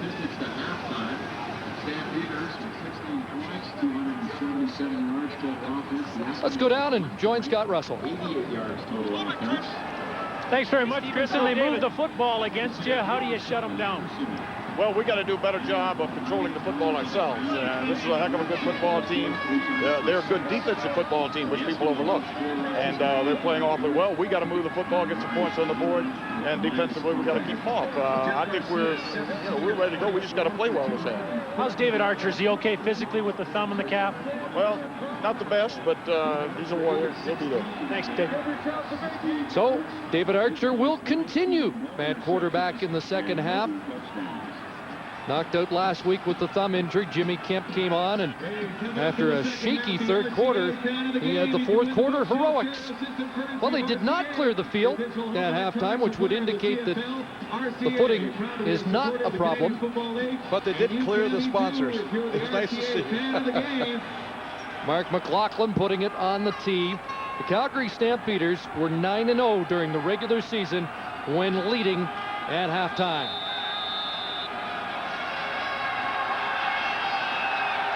Underway with the second half of the West Final, and here's Gizmo. Henry Gizmo Williams up to the 45-yard line, and that's where Archer and company will put the ball in play.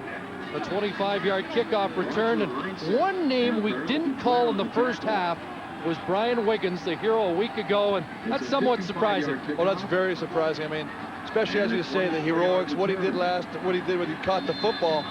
I mean, you got to get him involved in the game. It's like I talked about earlier, the analogy of playing cards. Usually you use 5 cards. You can't win with 4. Use all your weapons, and you've got to use them all. Saw him at breakfast this morning. Couldn't sleep last night. He said he spent most of the night visualizing big plays, but he hasn't had a chance. He just wasted half the night sleeping, visualizing no plays. But you know what? That's what they talk about football. It's 2 30-minute halves. Edmonton has to forget that and come back big time. Look at the first downs, 4-14. But look, here's the big key right there. 20 minutes to 10. I mean, when your offense is on the field that long and your defense is on, you're going to get tired and things are going to happen. It's a big if, but if they score on the first possession of the second half, they're right back in it. 2nd and 6, and it's Williams over the middle, and C.J. Williams with the biggest play for the Edmonton Eskimos this afternoon. Well, maybe that big if is not so big. I mean, this is what they did last part of the first half, but they were doing it shallow. They get a little bit more depth on this, just a little underneath pattern. You see him right there. Gets him under there. They got his zone coverage, and he just outruns everybody to the sideline. The field conditions are not that great right now. There's a slight coating of snow, frost on the field, so if you make one guy miss, you can go for a long way. 31 yards for Williams, who replaces the injured Tony Burse.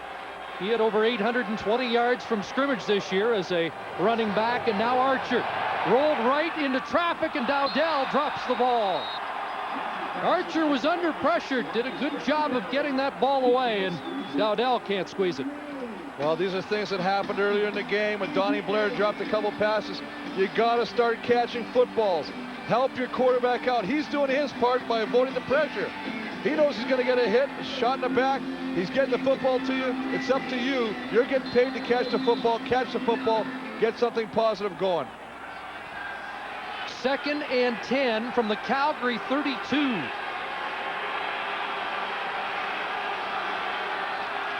Out of the shotgun, Archer. Good protection. Dowdell nailed at the 26, and he won't get near the first down. Swarm tackled out of touch.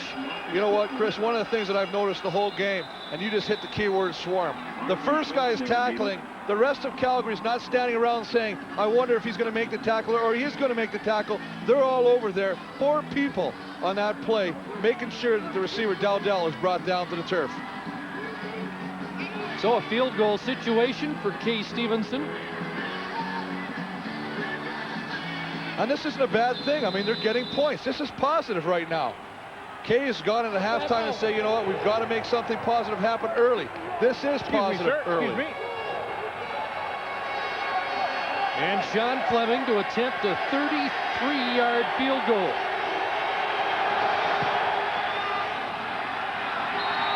And it is good. And so the Eskimos do put points on the board with their opening possession of the second half. It's a 12-point game in the Western Final. Would you like to win a trip to see Shania Twain performing live in Las Vegas January 2nd, courtesy of Sears Travel Service? The grand prize includes air travel, hotel, concert tickets for 2, plus $300 U.S. spending money. All you have to do is fill in your official contest entry postcard at Blockbuster Video for your chance to win. Watch Shania live December 6th on CBC television and see if you're a winner. Contest closes November 30th.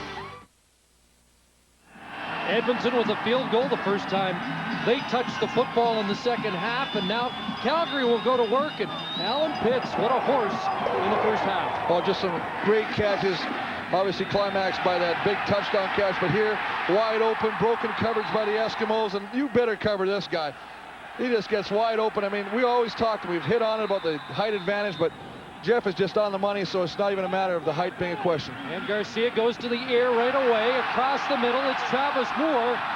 He is the 4th guy in that bomb squad receiving package. Moore with 818 yards during the regular season, and he missed 3 games, so they could have had 4 1,000-yard receivers. Well, defensive coordinator Rich Stubler wondering what he's got to do to stop that pattern right now, because that is Moore's first catch. Pitts has done it. Vaughn has done it. Danielson just gets some nice underneath catches. It's just, again, another coming underneath, crossing pattern, and he catches it ahead of Real Wells and turns it into a nice game. 18 yards, the ball at the Calgary 53. First down, Stampeders. And a direct snap to Anderson. Read well by the Eskimos. Robert Brown, the nose tackle, smothered that play immediately. Well, the outstanding rookie for the Edmonton Eskimos this year doesn't get fooled at all. He is going where he's supposed to go. He's not going to follow the flow of Garcia.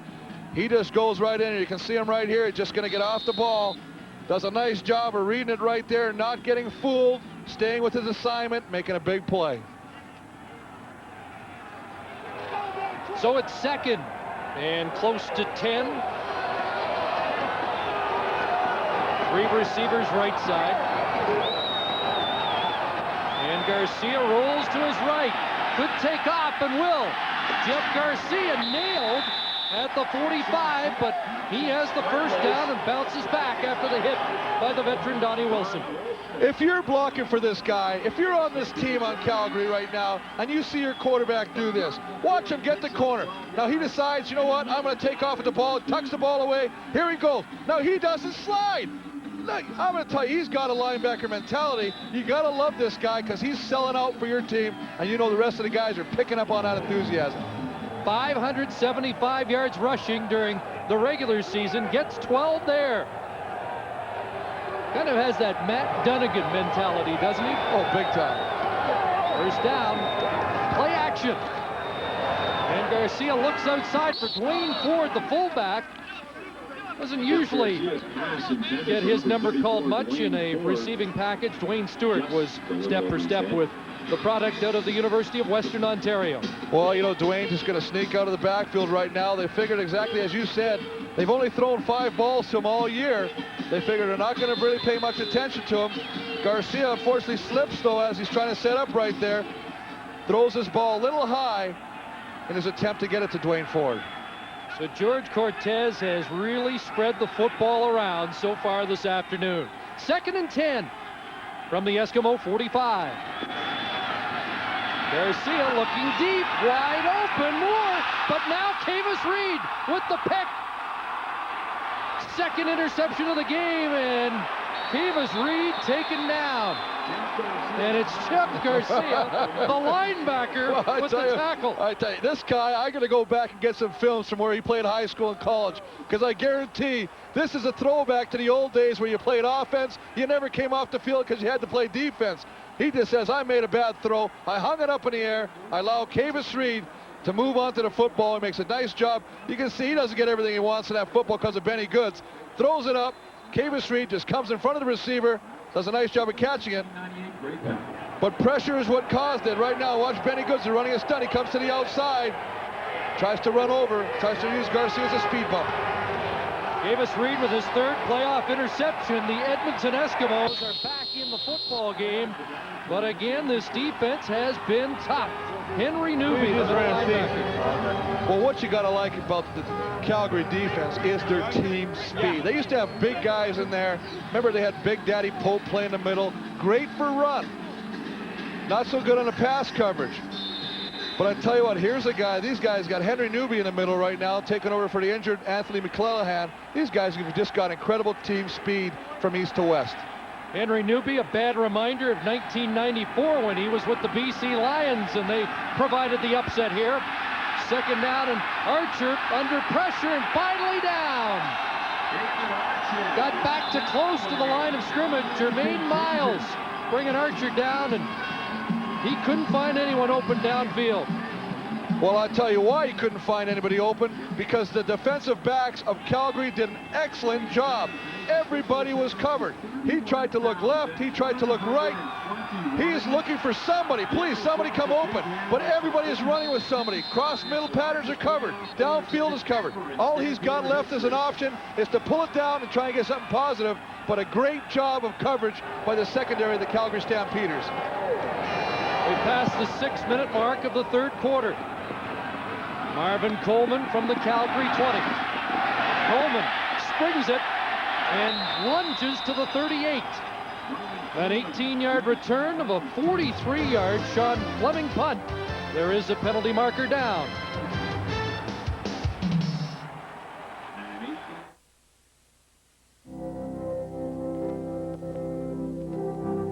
It was born of royalty, crowned in glory, and has held court over some of the fiercest battles of all time. It has witnessed moments of greatness, noble men of courage undaunted in their quest for victory.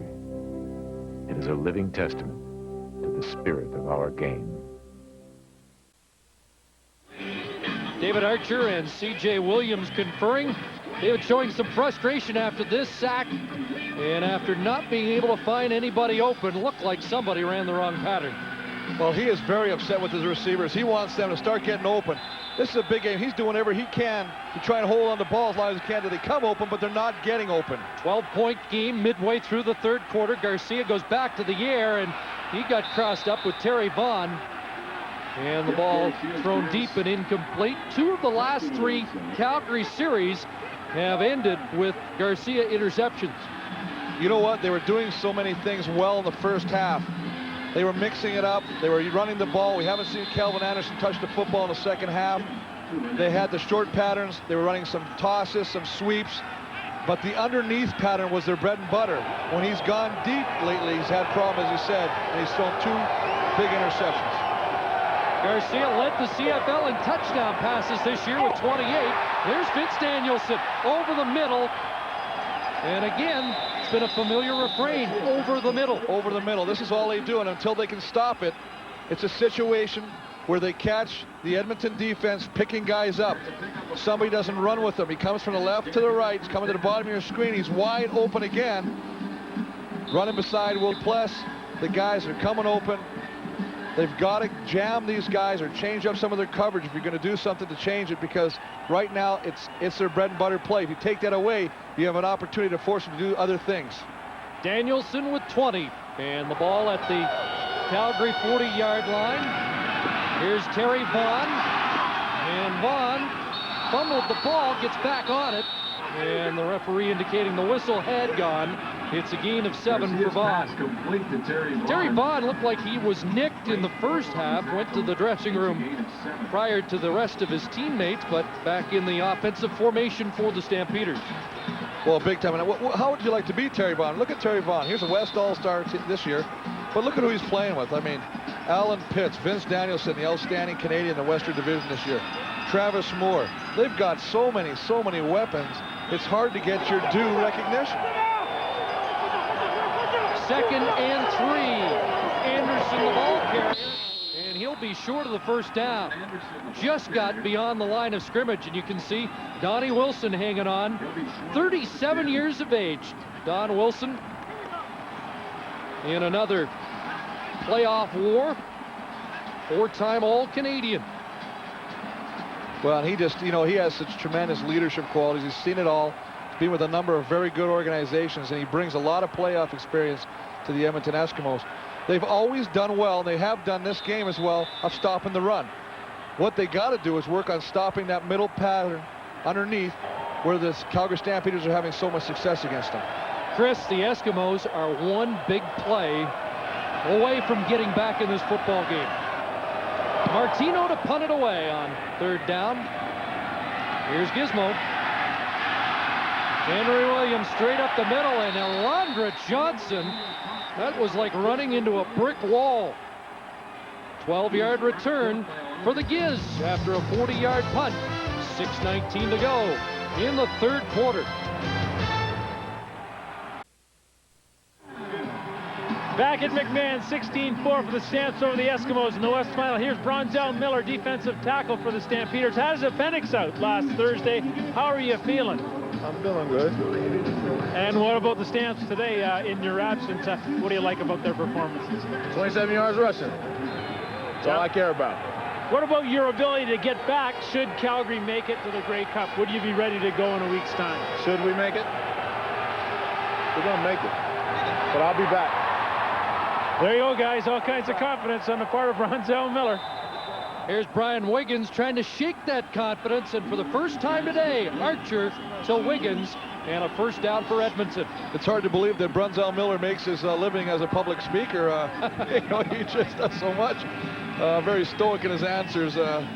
But it's nice to see that finally David Archer, as you say, gets Wiggins involved, and who makes a couple guys miss him, and turns into a nice big game. Chris, I've discovered it's the offensive linemen that have a lot more to say. I've been telling you that for all year. First down, Edmonton across midfield, and here's Mills, left side, and he's got a couple of yards. Jermaine Miles replacing Brunzell Miller in the Calgary mix. They've done a good job. The front seven, the whole D. Well, I'll tell you, take a look at here. You see Jermaine Miles working against Bruce Beaton, an all-star, but he can't get to the outside shoulder. You got to get to his outside shoulder if you want to run the ball outside of the tackle. He does a great job, Brunzell Miller does, of fighting it, getting outside and making the play, allowing his teammates to come in and stop it for virtually no gain. 2nd and 9. Archer out of the shotgun has better protection. Mills, first down. Troy Mills to the Calgary 40-yard line. And the Eskimos starting to get untracked offensively. Well, they're using what they have to do. They haven't run Mills very effectively when they have, but what they do is they give him the ball other ways, by the pass. We talked earlier in the first half when they were struggling of maybe getting him into a screen pass. This is the next best thing. Put the ball a little outlet pass to him, let him get some open field. He's a tough runner and a tough guy to bring down. You'll get plenty of arguments, but David Archer thinks Mills is the best multifaceted running back in the Canadian Football League. This time, C.J. Williams, short gain, looked like the ball popped loose. Calgary says they've got it, waiting an indication, and no. The officials say the ball was dead. And a gain of 2 for Williams. Well, the ground can't cause a fumble. And, you know, that's the biggest thing right here. You can see C.J. Williams is going to come through, but you know what? That is a fumble. No question. Boy, they thought that the ground had caused it, but the referees, and they've done a great job up to this point today, have missed that call, and that was a fumble. So the Edmonton Eskimos starting to get breaks and starting to shift momentum. 2nd and 8. Archer, great protection, and he throws a strike over the middle, and it's Myron Wise with the catch. Well, that is a big play, but of course that play, this is the bigger play. And in fact, you can see the ball come out of CJ as he's being stripped by Jermaine Miles again. And I mean, they get a break, as you say, Chris. What I like that Edmonton or Calgary does, though, they rushed 3 the last play, dropped 9, a little bit of an umbrella coverage. David finds one guy, and I mean, there's only one guy open when you got 9 guys in the coverage. Well, it's become a microcosm of the whole season. It's been uphill for Edmonton, but they're starting to look optimistic as the ball thrown into the end zone incomplete. William Hampton in coverage. Marcus Dowdell, the intended receiver. But that is what he wanted. Talking to David Archer, he said, I want to get Dowdell one-on-one. He does this time. But what happens, you get good pressure. Miles again. We mentioned him a ton. Coming across, gets his coverage. Had he not forced David Archer to throw that ball too far, no telling what could have happened because he got the coverage he wanted when he one-on-one with Marcus Dowdell. Chris, this is the longest drive of the game for Edmonton. This, their 7th play. 2nd and 10 from the Calgary 28. Archer over the middle. Wiggins with the catch inside the 10. Well, maybe this is that visualization thing he was doing. Maybe he didn't visualize himself doing it in the first half. He says, I'm saving for when it counts, the second half. That's a great, great catch. Take a look at it. Nice delivery by David Archer, sitting in the pocket, but look at the concentration. Up, turning his back, not knowing if he's going to get a shot from the back. Great job, fighting the pressure. Here's Peoples. We haven't mentioned him at all.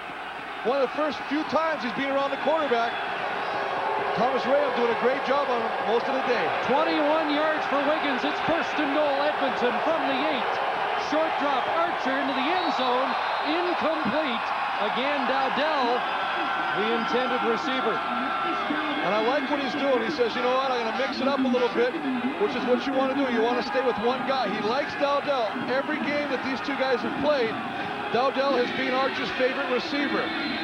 As much as he's talked about having guys like Myron Wise in there, he really likes this guy. A guy I think they do miss in the short or in the red zone, though, is Shannon Myers. 2nd and goal.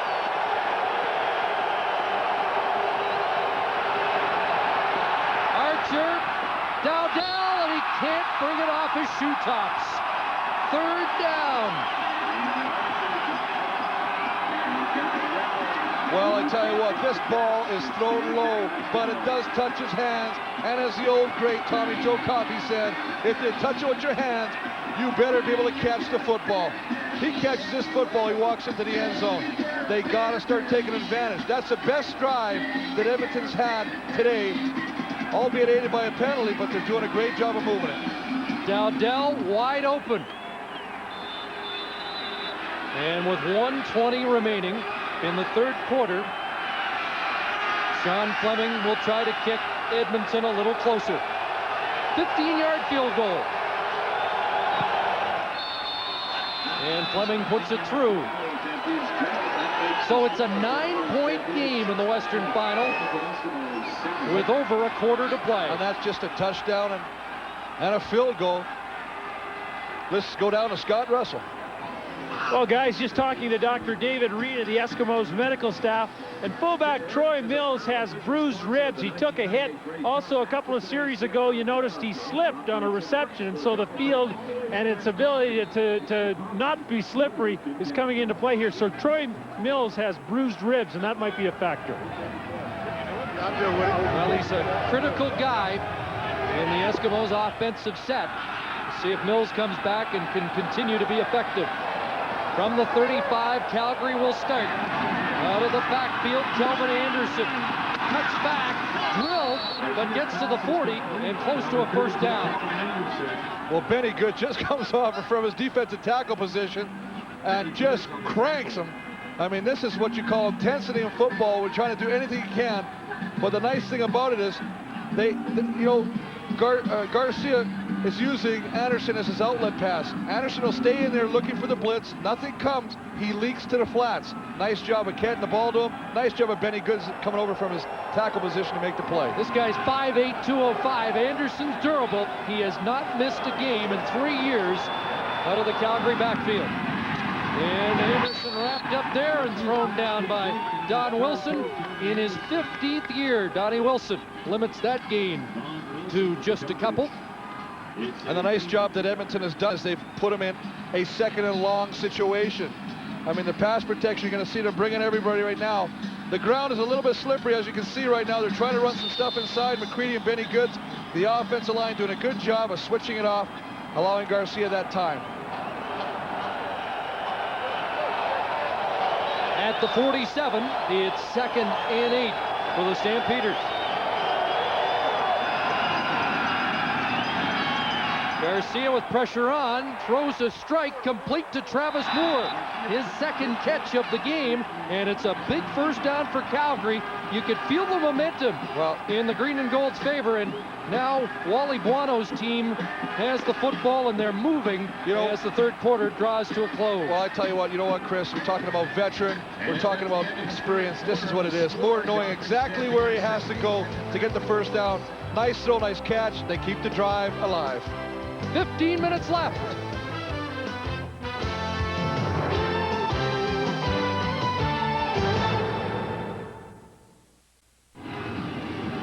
Ready to start the 4th quarter at McMahon Stadium. Over 31,000 here.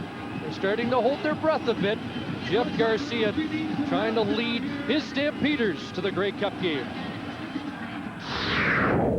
I do believe that the measure of a quarterback is based on championships. And as many good years as I've had in the past or have in my future, they'll be all for naught if I can't win help this team win a championship. Garcia 15 minutes away. He enjoys a 9-point lead and a 1st down at the Edmonton 53. Rolling left, hit as he throws, looking for Pitts, and Alan Pitts, a flag goes down. Pitts was interfered with, down inside the 10. Trent Brown, the safety. Well, they had double coverage Chris, Trent Brown to safety, and Dwayne Provo.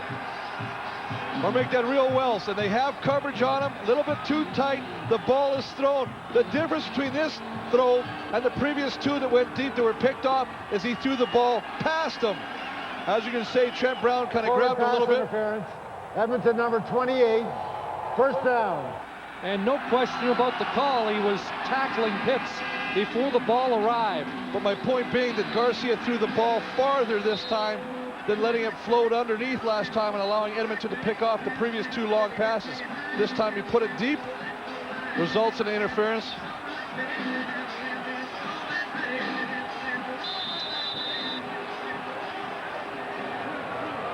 Contact before the ball arrived on Pitts, and they are moving the ball to the 42 first down. So the ball not spotted inside the 10. That's a break for Edmonton. Garcia, Anderson, wrapped up immediately by Dwayne Stewart, former Rose Bowl star, strong safety with Washington State. Well, now through 45 minutes. Well, the biggest thing that you gotta like about the way Edmonton has rebounded is they only had the ball 10 minutes in the first half. 2 quarters, 5 minutes each quarter. But look at this. They've now jumped it up to 19. They had that ball out of 15 minutes. They had it 9 minutes. So they're starting to take some of the time, making that offense work the ball a little bit. And as a result, they're only down by 9. Ball at the Edmonton 38. It's 2nd and 6 Calgary. Garcia under the gun. Leroy Blue knocked down, and now Garcia will run himself. And Garcia nailed by Wilson. But it looks like he'll get out at the 31-yard line, and it'll be a first down with a yard to spare. Well, yard to spare, but I mean, this is, I think everybody, they're coming over and saying, he's saying right there, hey, listen, buddy, just get out of bounds. Enough with the heroics. Look, he sees the guy coming to tackle him right now. He knows there's someone coming. He's going to put his shoulder down and get exactly what he can. He says, when I maintain my aggression, there's less likelihood that I'm going to get hurt. There's a big run. I tell you, Big Freddy just paved the way. Come back on a peel block. That's what's called a blindsider on Benny Goods. How do you do, Benny? Stampeders driving. Here comes the blitz. But a completion to Vaughn down to the 20. An 11-yard gain by Terry Vaughn. Garcia slow to get up. And you know, when things are working, things are working. That play, they got Pitts and Moore. They want to clear it out. Pitts is right by the receiver. He's supposed to go deep on that pattern, allowing the receiver, Vaughn, to come underneath. You can see Pitts is still there. They're both originally going to go deep, clear it out, allowing Vaughn to come underneath. But when you're hot, you're hot. Last cut for Calgary was 1992. Terry Vaughn has a 100-yard receiving day, 7 for 106. First down, Garcia ducked under 1. And now try to get outside. Dwayne Stewart won't let it happen. An incompletion, great pursuit by the outside linebacker, Dwayne Stewart. Well, excellent job of pursuit and keeping contained to the outside, not taking the incorrect angle. Big guy, 6'2", 220 pounds, but they like the fact that he can be put in cover situations. Here's a guy that can run with most running backs, so you know that as quick as Jeff Garcia is, he's just as quick. Well, early on, Rich Stubler seemed to be scrambling, but the adjustments have tightened things up here. And the chess match continues as Garcia looks at 2nd and 10 from the Edmonton 20. Again, pressure, and Garcia gets outside, wide open. That's Aubrey Cummings, touchdown!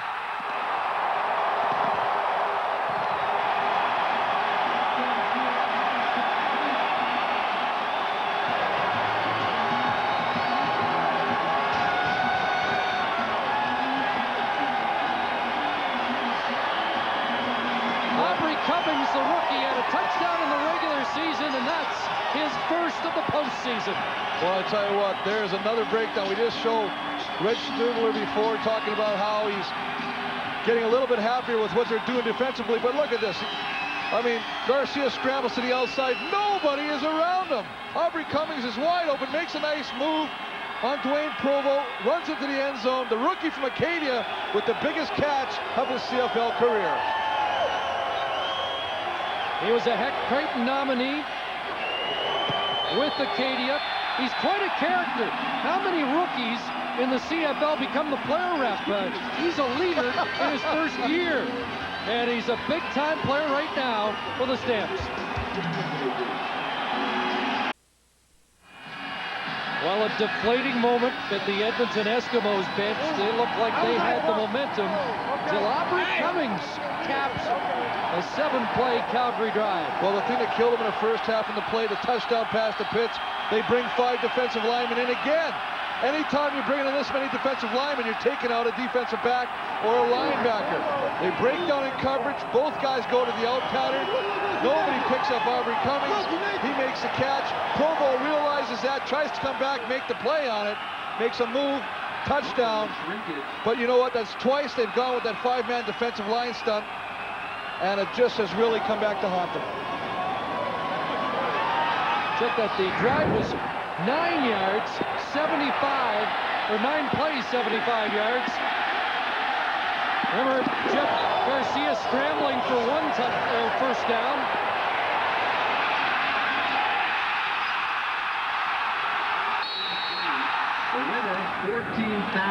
Well, mobility will give it to you. I'm telling you right now. I mean, he does so many things. You know, when they try and bring 5 guys rushing, or they try and bring Willie Pless up the middle, he's got the ability to get to the outside. When he gets to the outside, he puts your defensive backs in such a tough position because he can take off with the football or throw the football, and the guys on defense are in a can't-win situation sometimes. 16-point Calgary lead with 11:45 to go. Henry Williams in what could be his final game in the Canadian Football League with the kickoff return. The brilliant Giz, 14 years as a professional. You know what, Chris, when we talk to Giz, and every time you've ever seen this man, he has got a smile on his face. He's happy, he's laughing, he's telling jokes. Yesterday, he's outside the press conference doing his imitation of a barking dog. He actually got you when you walked out. But you know what, we saw him today before the game, and it's one of the few times that I've seen the Giz without a smile on his face. He is dead serious. He knows that this may be it for him. He might have to make a decision about where he goes, and you know what, he was ready to play, and he was hoping that they'd be in a better situation than they are right now. Injured Calgary Stampeder is Aldi Henry getting attention. Whatever your project, Canadian Tire can help it take shape. Canadian Tire, still the right place to do it. Pat Clayton, the athletic therapist, long time athletic therapist in Calgary, attending to Aldi Henry. Well, you can just see Van Bellingham and Aldi Henry do the meeting of the minds, and thank God they got a helmet, or there'd be a lot of gray matter on that football field. But that's one of those things that happens when you're trying to swarm or gang tackle a man of Gizmo Williams' stature. Sometimes the helmets will meet in unforeseen places, and I think Aldi Henry took the worst of that one. David Archer goes back to work without Troy Mills in the Eskimo backfield. He's out with damaged ribs. 4 receivers right side. They dump it off to the left. And it's Scott Divert. And Divert springs it loose. Flag down away from the Divert run. Now, I tell you what, you talk to some of the Edmonton guys, I know there's a flag down. One of the big guys they were really impressed with last week with the game he had was Divert. They said he made some great plays, not only running the football, but catching the football. Holding. Edmonton number 59. First down. Veteran Leo Groenwagen called for the hold, and it negates a 44-yard Divert reception. Well, he's right in the middle right here. Let's take a look at him right now. You know, whenever you're running a little screen like this, you want to let your guy go through. But unfortunately, what happened at that time, the defensive tackle did not go with the flow. So Groenwagen had to pull him down, trying to keep him away from the play. Here's Archer looking downfield, and it's a completion to Myron Wise at the Calgary 35. A first down for the Eskimos. 25-yard pickup for Wise. They talked about Wise's speed, and for the first time we've seen them exploit that. Well, big time. He's got speed. Dowdell's got speed. They got a lot of talent now. They haven't worked together a whole lot. That might be the downfall. He's not had a lot of receivers play consecutively together. But it definitely opens up the underneath when you do have some speed. Archer has a receiver. It's Don Blair. And Donnie Blair has another first down to the 17-yard line. No question, this has been a more dangerous Eskimo attack in the second half. And what they're doing now is they're going up a little bit of a hurry-up offense, not allowing Calgary to get their defensive calls in. Trying to mix them up, confuse them, and get a break. Play whistled in, the ball at the 18, first and 10, Edmonton. Archer looks to the far side of the field. There's Dowdell. And Marvin Coleman hanging on. Marcus Dowdell. And this is as sharp as this team has looked in this game. And I tell you what, if you're an Edmonton fan, this is when you want these guys to start breathing some life. It's the fourth quarter. It's do or die. David Archer is throwing the ball with a lot of authority right now. You can take a look. The first half, 84 yards. They've more than doubled that in the second half. Remember, 2 touchdown passes a week ago against BC in the final 4 minutes. Archer looks into the end zone, and Dowdell was held up. He's looking for a flag, and so is quarterback Archer. Well, I think he got caught up in the coverage. He tried to get around him, but it looked like the defender was just trying to get out of his way. He was not trying to impede his progress to get to the ball, and that would be Marvin Coleman. And unfortunately, those things sometimes are thrown by the official, but the official at that time had looked like he had a good view of it, decided not to throw the football, or the flag, excuse me. 3rd and 3, and the Eskimos are not gambling yet. 4, 6, 8, 10, 12. This to get them within 13 points of the Stampeders. Just under 9.5 minutes to play. And Sean Fleming is good again. 23-10. 9:20 left. Keith Stevenson's Eskimos not done yet.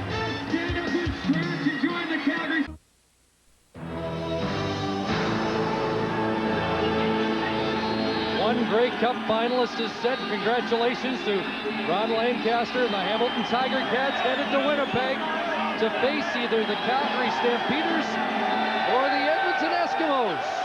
And those fans haven't lost hope yet. 9:16 left. As Garcia goes back to work offensively, and Vince Danielson has a catch up at the 48-yard line in front of Dwayne Stewart. 13 yards, Garcia gets a quick first down. Well, they tried a number of things Edmonton has, and one of the things they do in this time is they try and line up. Donnie Wilson as a down lineman. Take up, but what happens on that play is when the linebacker's gone, wham, someone else is open. Take a look at the pass distribution. I mean, Vaughn 7, 6, 6, 4, 1. I mean, everybody has caught balls. Even the guy Aubrey Cummings, who's only got one catch. It's the big one for a touchdown. Great pass distribution. And he has thrown the ball once, Dwayne Ford's way, and out of the backfield. Here's Anderson, puts his head down and tries to drive his way through Wilson and Malcolm Frank. And he'll be close to another first down. Looks like a gain of 9 yards for Anderson. Well, again, a nice job of just mixing it up. You know, this is what you want to do. Now, let's take a look at Leroy Blue. He was complaining earlier about holding. Look at this. I mean, that hand right there is on the outside. That is holding. Ron Myers is very lucky right now that he's not getting called for that, because Leroy, all he's doing right now trying to get to the quarterback is using the bull rush. And Jeff is just having an outstanding day, 28-35. His best day of the season. 2nd and 2, and there's Alan Pitts, driven out of bounds at the 49 of Edmonton, but that's a first down. Rio Wells takes him out. Well, perhaps we should also give some accolades to the receivers, because I tell you what, they've run some beautiful routes. They've stayed with what's worked, and they've done the most important thing is they've caught the football. Now, Mike Pringle, a product of Cal State Fullerton, did not advance to the Grey Cup game, but another product of that school headed to the CFL Hall of Fame. Alan Pitts is poised, it appears, to be headed to another Grey Cup game. Barring an Eskimo comeback in the dying minutes. Anderson out of the backfield again. And drilled out of bounds near the line of scrimmage, which was the 49 by Malcolm Frank. Not much there this time, but what they've done with Anderson this year is worked hard to make him a better receiver, and he has been. Well, as you said, I mean, here's a guy who's caught 64 balls. Not only ran the ball 236 times, I mean, he's touched the ball 300 times. Now we make a lot about Mike Pringle touching the ball 330 times running the ball. Here's a guy who's touched the ball just as many times, but through various effects, either through the pass or the run. 1,930 yards from the line of scrimmage this year. They give him 3, so it's 2nd and 7. Garcia slips, now looks deep, wide open, and a completion. And it's Travis Moore with the touchdown.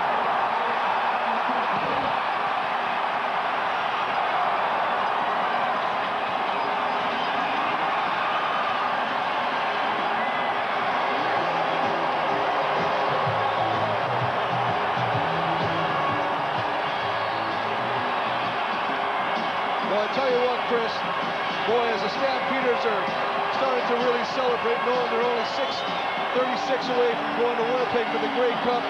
Boy, I mean, Jeff Garcia just reads this perfectly. He slips a little bit, but he finds he gets the matchup he wants. He gets Travis Moore locked up one-on-one with Dwayne Stewart, the linebacker. We know Dwayne can run, but boy, I tell you what, does not stay with the receiver. Wide open. There he is trying to get back there right now in coverage. One of the nice things about slippery field is you can slide in for a touchdown. McLaughlin adds the extra point. Calgary's broken it open in the 4th quarter. 30-10, and they're 6:20 away from Winnipeg. Great kick. Yes. We've talked a lot about the wealth of weapons Calgary has, and the latest touchdown scored by Travis Moore. Well, I tell you what, one of the nicest things about that is to see Dwayne Stewart trying to come back in the picture. I mean, he falls back into coverage. Then he's supposed to pick up the first guy to the inside. That time it was Travis Moore. He thinks somebody's behind him. Another breakdown. They've hurt him all game. Tries to come back, but it's too late. As Travis Moore slides into the touchdown, or in for a touchdown, giving him a commanding 20-point lead. And downfield, brilliant coverage by Calgary, and just a 10-yard return, Jack Kellogg, first man down. Well, a week ago, Travis Moore was watching the Eskimo Lions game, and he might have been the only Stampeder cheering for the Eskimos. When he first came to Calgary, Brian Wiggins was his roommate, and when Wiggins scored those dramatic late touchdowns against the BC Lions, the only guy in Calgary cheering was Travis Moore. Right now, it's Moore and his team doing the cheering in a 20-point lead with 6 minutes left. Archer, C.J. Williams nailed immediately as Hampton steps up from the corner.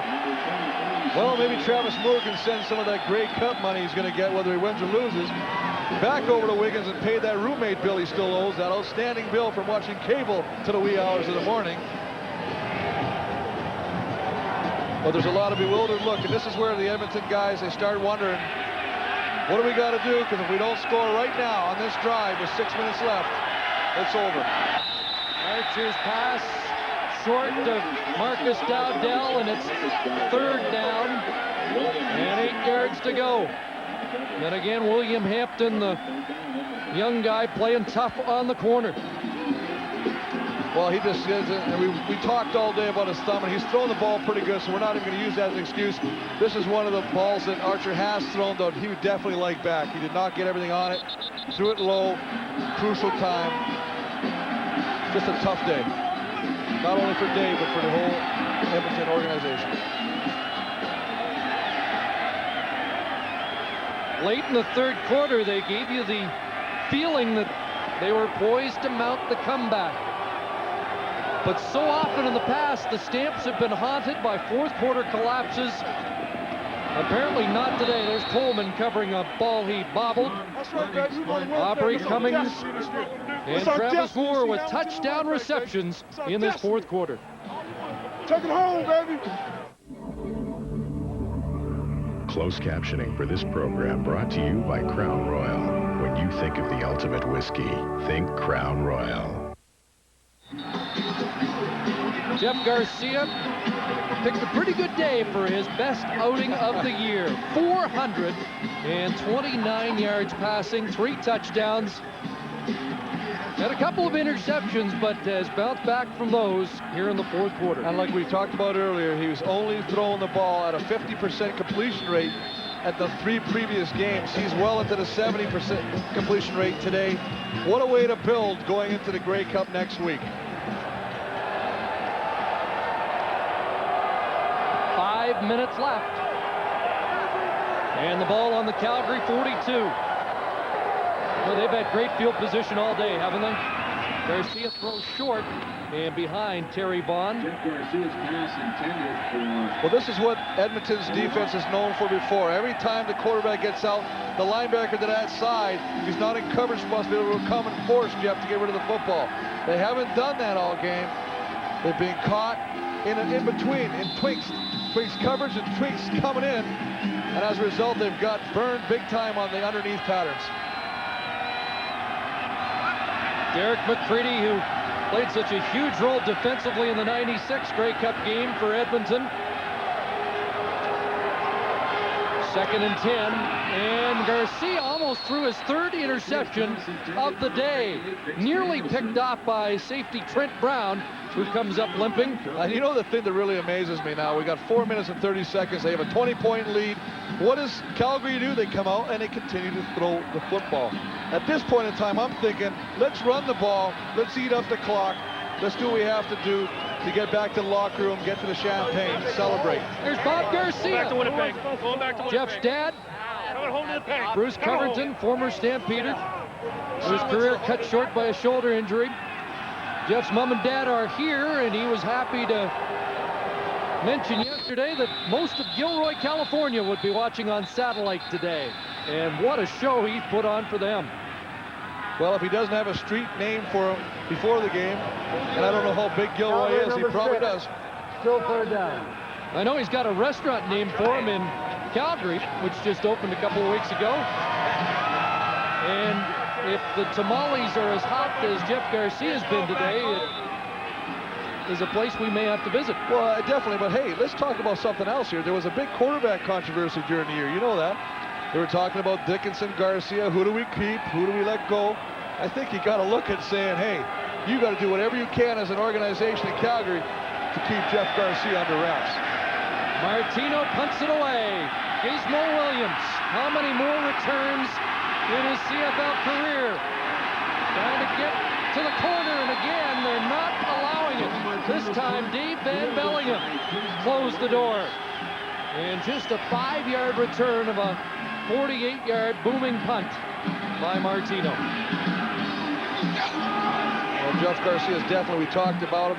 He's had a great game. And you can see him and compare with some other great quarterbacks. Ronnie Lancaster, 63, 492 yards. Ken Austin with Saskatchewan, 468. And Tony Corsillo and Hamilton back in 1956. I think you were about 4 years old at that time, weren't you, Chris? 518 yards. I guarantee you I did not watch that game. Archer over the middle, Dybert, and Hall brings him down. Dybert bounces up, a former Calgary Colt out of the junior football program here. Well, you know what? One of the things you got to like about Calgary, I know we're starting to almost talk conclusively as if they've won the game, but everybody has taken a turn at making a play, whether it be Aldi Henry, whether it be Van Bellingham on coverage. I mean, they're all doing the big things they need to do. Open field tackles like that. I mean, they are fired up. Eddie Davis with that tackle. Wally Bono said it yesterday. Here's one of the few guys that wasn't an all-star, and he might have been the most productive defensive player Calgary had during the year. .2:58 to go in the Western Final, and the Edmonton Eskimos down by 3 touchdowns, and the celebration is on at McMahon Stadium.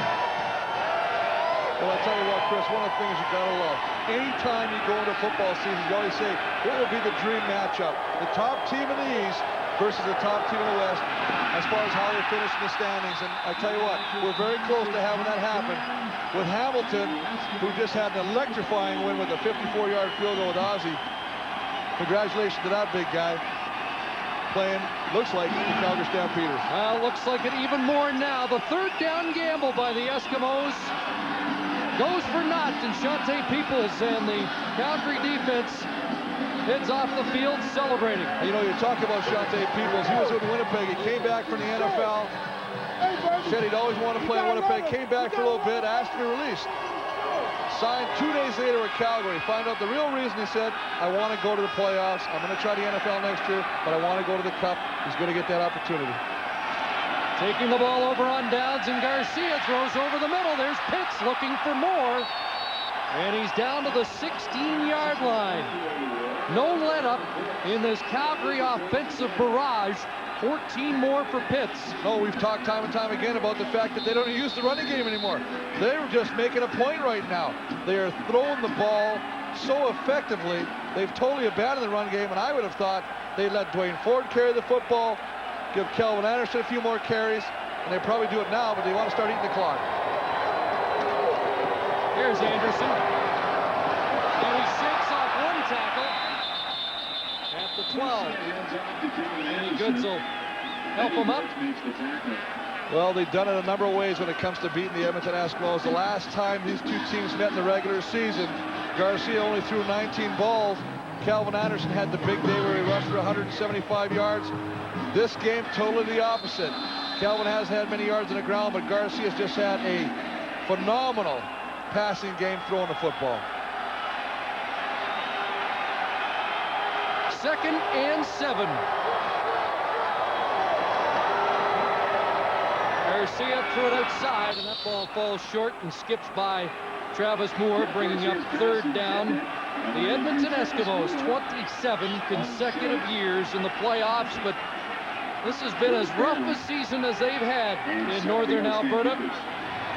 They put it together late in the year. A lot of the players said they really never felt like a team till they came here for the last regular season game on October the 25th. A convincing win against Saskatchewan. The dramatic come-from-behind win last week against BC. But they couldn't overcome all the problems in the last few weeks of the year. You know what, and let's give Edmonton some credit. I mean, here's a team, yeah, they have a lot of veterans on their squad, but they also have 8 rookies, 4 that are in starting positions. So the future looks very bright for the Edmonton organization right now. But there's a number of questions they're going to ask. They're going to wonder, is David Archer going to play again? Jimmy Kemp, what's going to happen? You can see Pat Clayton, the athletic therapist, just showing the camera a couple of the Grey Cup rings. And then, see this one right here? Oh, baby! That's the Winnipeg Blue Bomber game. That was 1984, our first championship. Oh, that's a great plug, baby. He's hoping to add a little more jewelry to the collection. Stop into Canadian Tire for everything you need to get your car back on track. Canadian Tire, still the right place to do it. After the McLaughlin Field Goal, it's a 23-point lead for Calgary. Looks like David Archer's going all the way today. Divert over the middle, short gain to the 39, and he gets 4. Well, talked to Dave yesterday about his plans for next year, and although it wasn't written in stone, he gave you the impression that this and the Grey Cup game would be his last 2 in the Canadian Football League, so he may be throwing his last few passes in the Canadian Football League. I mean, here's a guy that threw for 6,000 yards with Ottawa. I mean, he's done it all.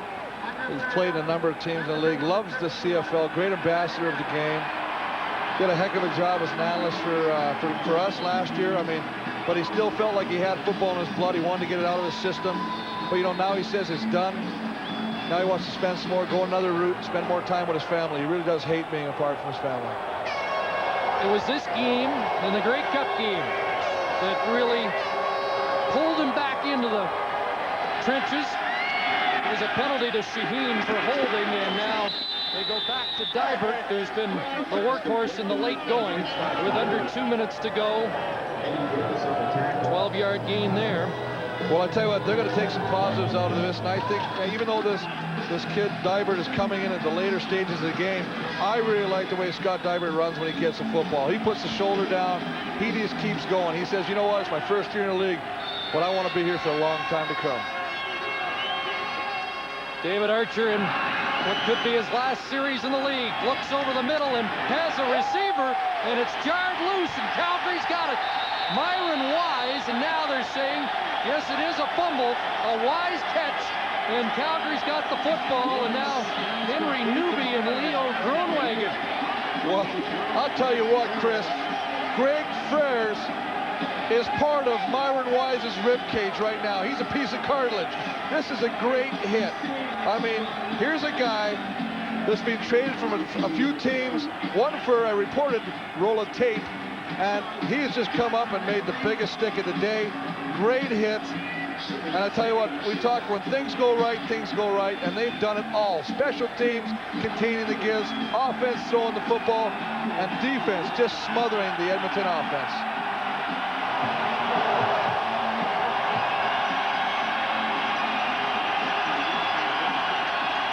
That's Wally Bono's daughter, Christy, on the sidelines. Every week she sends a motivational message to the coach and the team. Pretty good soccer player in her own right. And the fans on their feet, saluting the Western champions of 1998. You know what's you're just talking about Wally. I'm going to tell you, when I broke in the league, it was Wally's last year as a linebacker playing with us in Montreal. And I'll never forget being in the locker room and having Wally tell me how to do arm curls properly. I'll never let him forget that. It looks like you got it down pat there, big fella. Well, next week, the greatest Grey Cup ever will be part of Grey Cup Saturday. And countdown to kickoff next Sunday, 3:30 Eastern time, as we lead up to the big game. And it's a Grey Cup original. Never before have the Calgary Stampeders and the Hamilton Tiger Cats met in the championship game of Canadian professional football. We're 68 seconds away from etching this matchup in stone. Sid Gooch, the owner, already congratulating Wally Bono.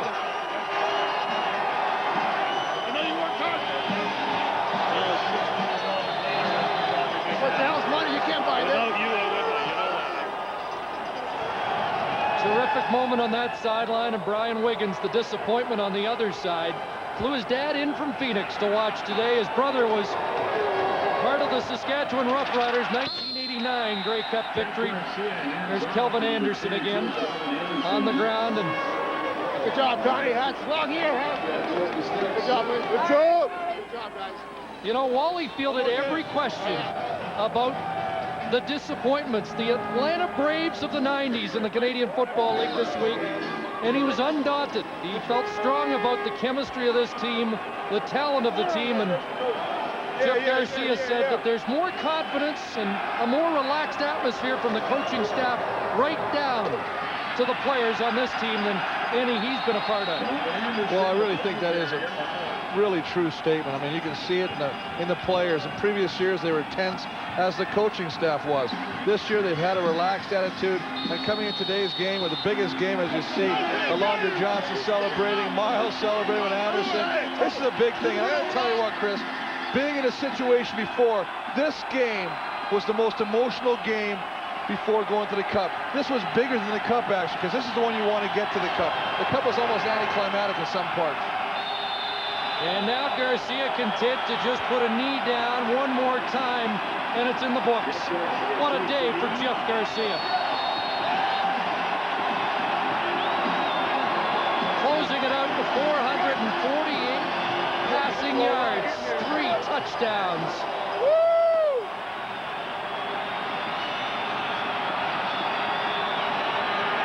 There's a red wave headed to Red River Country.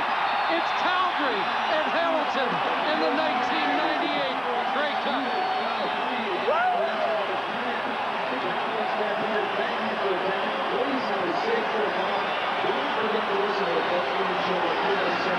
Calgary Stampeder ready.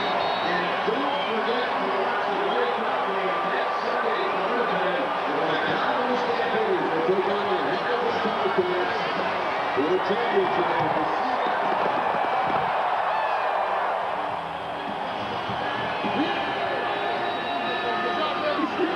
doing, baby? Let's join Scott Russell.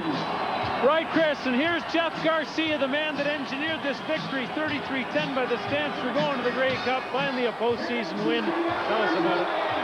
Well, it's just great execution on the offensive side of the ball. Defense played well in the first half, gave us opportunities.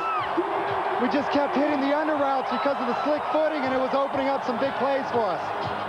You can do it any way. You might have imagined late in the game you might have gone to the running game, but you stuck with the pass and built up some big numbers. What's that tell us about what might happen against Hamilton? Well, they were doing a good job against the run. They were making it hard on Kelvin to get some holes and break some seams, so we just kept putting it through the air. That was our running game today. You said before the game that a man is measured by the championships that he wins in football. Does this give you your opportunity now to make that happen? Well, finally I was able to complete a game in a Western final, and it's just a great feeling to be able to be out here and contribute to this team winning. I mean, it was definitely a team game today. Special teams was awesome. It's just an awesome game by everybody. Your family was here to see it. How was that? Oh, it's great. Mom and Dad are here. They're going to the Cup with us. Hi to everybody in Gilroy, California. Love you. Thank you. Congratulations, Jeff. Good luck. All right, thanks. All right now, here's Alan Pitts, who put a touchdown on the board for the Calgary Stampeders. Been around here a long time, Alan, and got another chance to go to the Grey Cup. How's this one feel to you? Well, it feels great. You know, we've had a lot of frustrating years here in Calgary. We hung in there the whole season. We believed we could win it. And we came out here today, and we were just focused on getting the job done. Jeff Garcia stuck with the passing game today. He went to the air. How did you like the way that unfolded on a difficult day? Well, like I said, you know, they're very aggressive towards stopping the run, so we had to go ahead and go with our passing game. And Jeff did a good job getting the ball to us, and our receivers did a good job today on this field that wasn't too great. What about Hamilton? What do you know about them, and how tough might that be next week in Winnipeg? Well, it doesn't matter whatever has happened during the season. We know they're a very good football team. We're going to have our work cut out for us, but we believe we can go in there and do well. Congratulations, Alan. Good luck against the Ticats. Thank you. There's Alan Pitts, receiver for the Calgary Stampeders, as they win today 33-10 over the Edmonton Eskimos. Right now, we're going to go down the field here as we follow Alan Pitts off the field. He's going back to the Grey Cup.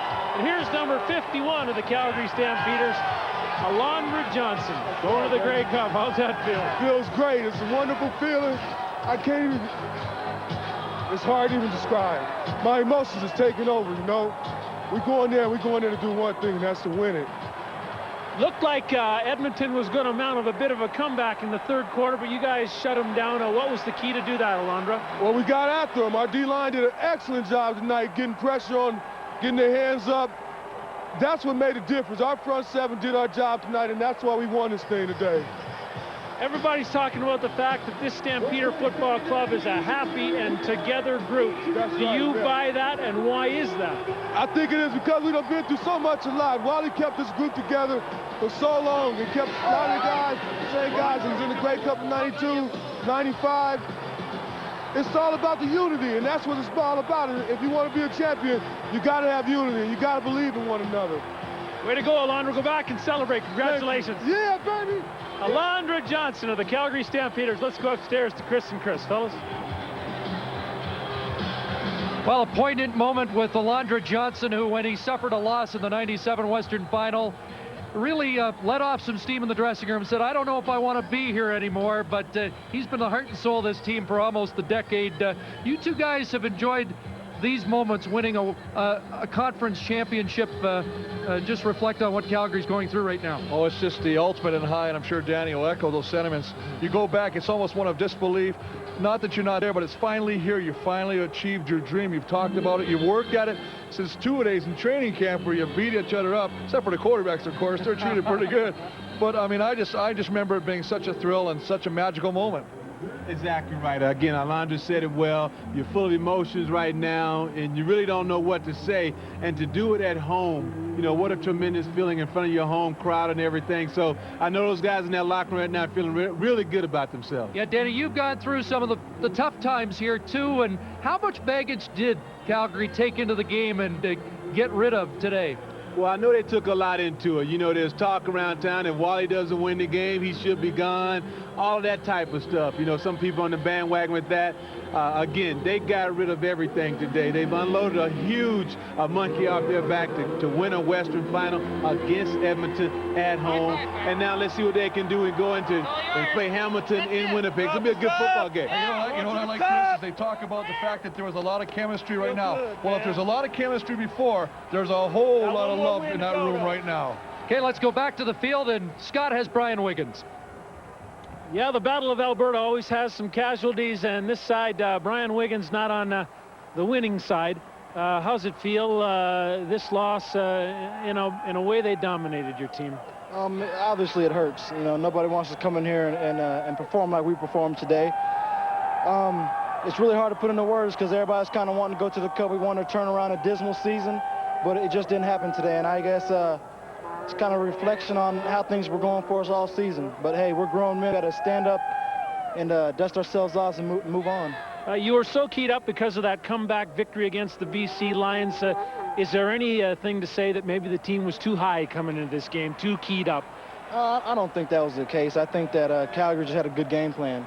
On offense, we couldn't get it started in the first half, and we can't put our defense on the field for that long because the odds are with the offense like Calgary, they're going to put some points on the board, and they get tired out there, and we're two and out all first half, and you know they're going to put some points on the board when we have our defense on the field for so long. You know, David Archer operated injured today. He had the calf muscle, he had the thumb. Can you say something about your quarterback? David's a true leader, and he didn't want to miss this game. I can't say anything. You know, at this time of the season, everybody's playing with pain.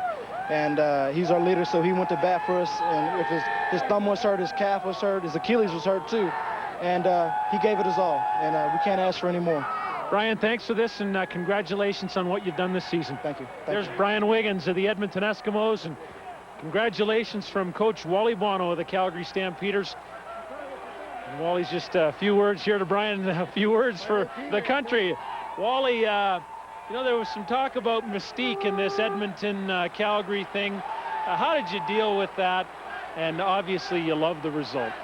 Well, we didn't worry too much about anybody's mystique. Obviously, you know, the thing that we wanted to do is prepare our football club. And as I said to the players in there, I was really proud of the leadership of this football club. They took the initiative this year, especially in training camp, to mold a good football club. And they brought them through all year long, and they were ready for this game.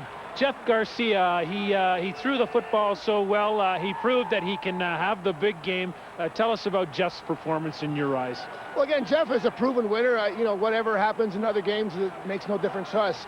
He's played a lot of big games for us. He's won a lot of big games, and he shows the kind of competitor he is. Also, too, I thought our coaches, both on offense and defense, did a tremendous job of preparing these guys. How about a nice Canadian reception for a touchdown, Aubrey Cummings? You might feel good about that, wouldn't you, Wally? Well, we feel good about the fact that we drafted this young man. He's really worked hard, and it was good for him to get his first touchdown in such a big game. I know you don't want to look ahead now. You want to savor this victory, but you got to start the plan. How about Hamilton? Well, the only thing I say is congratulations to Ronnie Lancaster. I think he's done a tremendous job there. I feel bad for Dave Ritchie. He's a tremendous friend of mine. And when you watch the game and how it ended, you know, it wasn't really probably fair for either team to lose. But, you know, football is a tough game. But, you know, it's going to be a great game. And hopefully, like I said, we'll sell the stadium out and have another great game like we had today. Congratulations, Wally, going to the Grey Cup. Well, thank you very much. I look forward to it. There's Wally Bono of the Calgary Stampeders, who defeat the Edmonton Eskimos today, going to the Grey Cup. We're back in a moment. Darkness descending at McMahon Stadium in Calgary, but light for the Calgary Stampeders. They're going to the Grey Cup in Winnipeg next week against the Hamilton Tiger Cats. 33-10, they win over the Edmonton Eskimos in the West Final. Here's a man who contributed. He's not sure what quarter he got the touchdown in, but Aubrey Cummings from Acadia University, his first year in the CFL. Tell us about how big that one was, Aubrey. It was a big touchdown. It was just simple pattern, hook pattern in the middle. I knew they were playing zone. It was wide open in the middle. Caught the ball, made a move, touchdown. It felt great. What's it like to play with a guy like Jeff Garcia? He went to the air attack today almost all the time. What was the whole thing like? You know what? I played with Jeff all season long. Very knowledgeable individual. Knows the game. Play with the receivers, the receiving core that we have here, just to be a part of it all. It's just a fabulous opportunity for me, and I'm enjoying myself, most definitely. Got to ask you one last thing, Aubrey, and that is that you're going to your hometown to play against the team that you love the Ticats. I know you're going to Winnipeg, but you love the Ticats because you're from Hamilton. Now, what will that whole experience be like? Wow, growing up in the city of Hamilton, always going to Ivory Stadium, having the opportunity to watch them play. It's just a dream come true to play in the Grey Cup against your hometown team, and I'm just looking forward to it, like I know everybody else in the Stampeders are. Aubrey, congratulations and good luck. All right, thanks. What's up, everybody? Back at the KDU and Nisi, love you. Mom. There's Aubrey Cummings of the Calgary Stampeders, and here's David Archer of the Edmonton Eskimos. In a losing effort today, David, tell us about the whole experience. Well, the experience is something that only a few guys get to be a piece of, and to be in this game, it was something I'd looked forward to for a long time, but we fell short.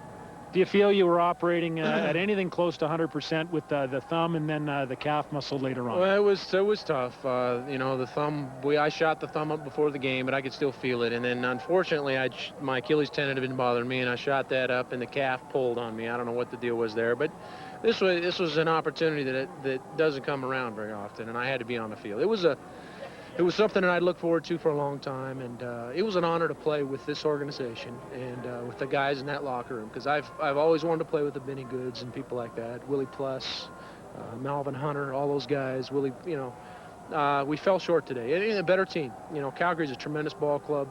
That's 4 times they beat us this year. I think they've proven they can take care of us, and hopefully they'll go win it for the West. I got one quick thing. What's the future hold in store as far as you're concerned as a football player? Well, I got to think that's it. It's hard to go out on that note, but it was a pleasure to be a part of this organization. It was tremendous to play with this team, these guys, but it's an emotional time, but I have to think that's probably it for me. Well, David, we'll miss you on the field. We know you did a great job in the broadcast booth for us last year, and we were glad you had another shot at this. Good luck to you. Thanks for having me on. Appreciate it. All right, there's David Archer of the Edmonton Eskimos. The Calgary Stampeders are going to the Grey Cup, and they're going to face the Hamilton Tiger Cats. A dramatic victory over the Montreal Alouettes today, and with a recap on that, here's Steve Armitage. Early in the 98 Eastern Final, it was all Hamilton. Danny McManus to his favorite target, Darren Flutie. That made it 7-0 Ticats. But the defense also came up big. Ham is intercepted by Lamar McGriggs. And that set up an easy touchdown run for Ronald Williams, and that put Hamilton on top 14-0. But the Alouettes came back. Tracy Ham to Mac Cody. The Alouettes trailed by 6. Chris Armstrong, his first catch of the day, but it was a big one. It kept the dream alive for the Alouettes. And then Ham back to Mac Cody, and that put the Alouettes on top 20-19. The Ticats come right back in the dying seconds. Flutie with a big catch, and that sets up the winning field goal from 54 yards out from Paul Osbaldiston. A terrific finish to a great Eastern Final, and that had the Ticats coach Ronnie Lancaster smiling from ear to ear. A moment of frustration and dejection for Dave Ritchie. He couldn't believe his Alouettes had come that close, but Osbaldiston did it for the Ticats. Ronnie Lancaster watched it go through the uprights, and he's smiling from ear to ear, and then someone. Why not? His Ticats are going to the Grey Cup. I didn't think it was possible to grow any more gray hairs, but you did in that third and fourth quarter. Well, I'll tell you what, we did everything we could to lose that football game, and what are you going to say? Ozzie made the kick when he had to have it. He's had that kind of year. We'll take it. That was a great first half, but you knew that Montreal would come at you in the second. They're a good football team. Let's make no bones about that. We knew we were going to have our hands full. You're not going to keep them down the whole game. I thought Tracy Ham played as well as I've seen Tracy play this year, and he's had a tough year, but hey, we needed to win. But I thought your offense played as well as I've seen them play all year in that first half. Oh, they did a good job. We got some position. We moved it when we had to. I thought a big key to this football game was when we had it on our 1-yard line in the third quarter and made some first downs and moved it out of the shadow of the goalpost. Let's take a look at the tail end of that game-winning kick. What was going through your mind? Man, I just want to see it go through. I knew it was not going to be a single. We wouldn't get a single. Where are you going to make that kicker? They're going to get it out of there. But if he has to punt it, he's got to go back another 15 yards. I don't think we can do that, so it's worth it. He said he wanted the 49-yard line. We were inside it. Let's go. What did the fans do for you today? I don't hear a lot of things, but it was awful noisy here, and that was good. That's the way it's supposed to be. I think that the playoff football in the CFL is unbelievable, and as I told the players right now, That's why you play 60 minutes, and you don't ever give up, because you never know when 1 second is going to be the difference. I'm going to ask you the question. I know you're not going to give me the answer.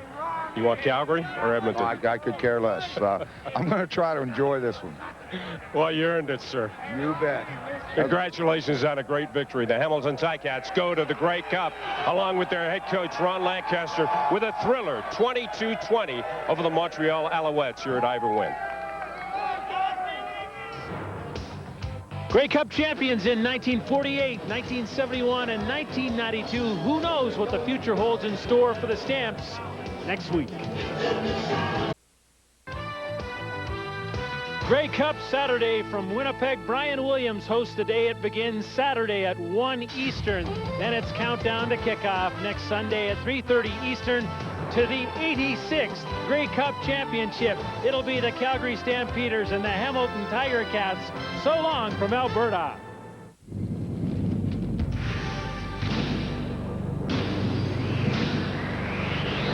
CBC Sports, Canada's Olympic Network.